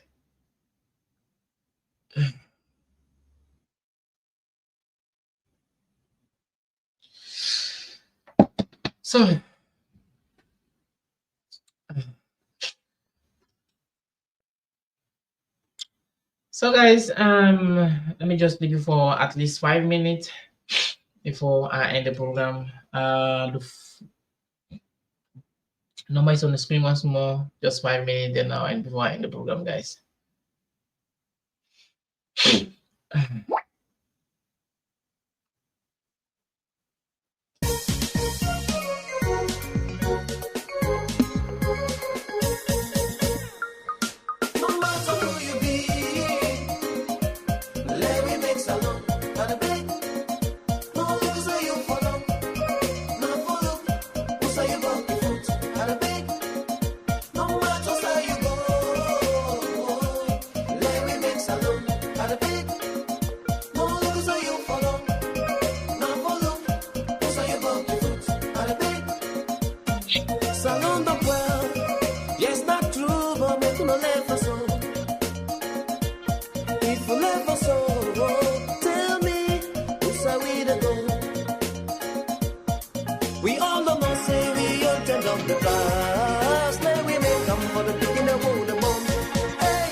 If you're blind, you know to see.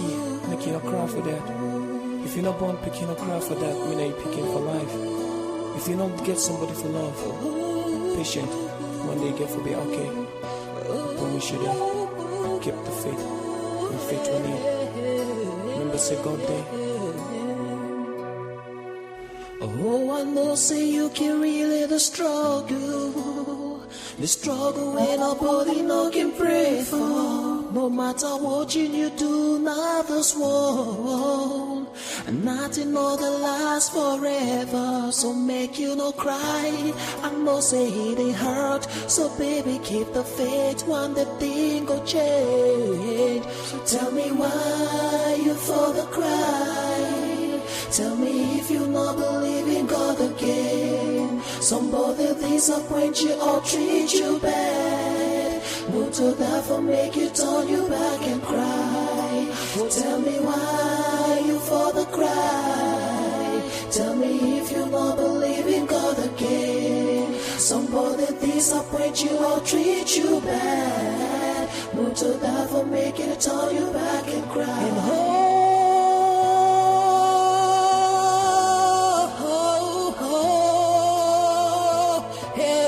And I know so you understand what thing I talk about. One thing we need no faith. If you not born, make you not cry. If you not see, make you not cry. If you are no food court, make you not cry. And our God will know why He do this to you. Yeah, yeah, yeah. Tell me why you for the cry. Make you not cry. Tell me if you not believe in God. So guys, I appreciate you so much for everybody we take part for watch the program. I appreciate you so much once again. Me, now brother, a friend, Una Pekin, and a patriot silence citizen Kevin from the Punado TV and a freedom fighter. As I always enough for bringing the past, the present, the unbelievable and a shocking news that will happen inside Sierra Leone.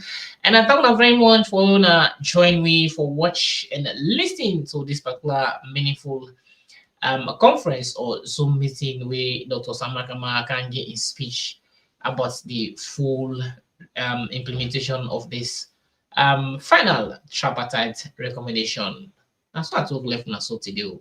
Till next time, and bye-bye. If this thing makes sense to you and it actually meaningful to you, just do me a favor, just smash that like button, subscribe, and share to the program. So anytime I did live or I can live or I post any video, YouTube will notify you immediately for that. And also don't forget for follow me on TikTok, and also they stream this stream live now Facebook. So subscribe to YouTube channel, follow me on Facebook, and also follow me on TikTok at the same name, Punado TV. Thank you very much for watching, and next time, I love you now, and I love you all. Hello and welcome to my YouTube channel, and I'm Kelvin Mans from the Punado TV. And I'm well on and say one person name is Punado, two people name is Punado, and for them Punado is better and stronger one now way boku. So if not the first time this for let's sign in here or let's come to this wonderful and lovely platform called the Punado TV. Please, my brothers and sisters, just do me a little favor. Let's just smash the like button on the left hand side, subscribe on the right hand side, and also share the program. This one come for make you know, with you know be known not in the nation. Now this not the program we all for education, religion in our circulation, political intimidation, suppression and injustice. In the way they make we know the feel at home. Now we own, so it's in now we own. We the talk out thing, the country not the growing, just the go beyond. We the say all thing, for you will not be know, for make you know. You can find me na YouTube, Facebook, Instagram, Twitter, even TikTok. The name na Punado TV. If you not be know what see they happen, come join we na the Punado. If you want for know what see they happen, come join we na the Punado. Subscribe to Punado TV. Subscribe to Punado TV. The presenter na Kelvin Mans, not a politician. It stand for the people, the masses, even the poor man. Hey boy, the people know they treat we nice. We see we for know, we don't know. Plenty of things we in Punado, we hear rise. Hey boy, this na Punado. All thing with the Punado, it's time for Punado. Everything for good Nado. Just go na any social platform and shout for Punado TV. Na PULNADOE TV. And the symbol gets a low flag middle. 2 stars with plenty colors. Get the opportunity for call. Not the mid or ending of any program. If you know be know what see they happen, come join we na the Punado. If you want for know what see they happen, come join we na the Punado. Subscribe to Punado TV. subscribe to Pulnado TV. If you no be know what see they happen, come join we na the Pulnado. If you want for know what see they happen, come join we na the Pulnado. Subscribe to Pulnado TV. Subscribe to Pulnado TV. All thing with the Pulnado. Everything with the Pulnado. Pulnado TV. Romantic.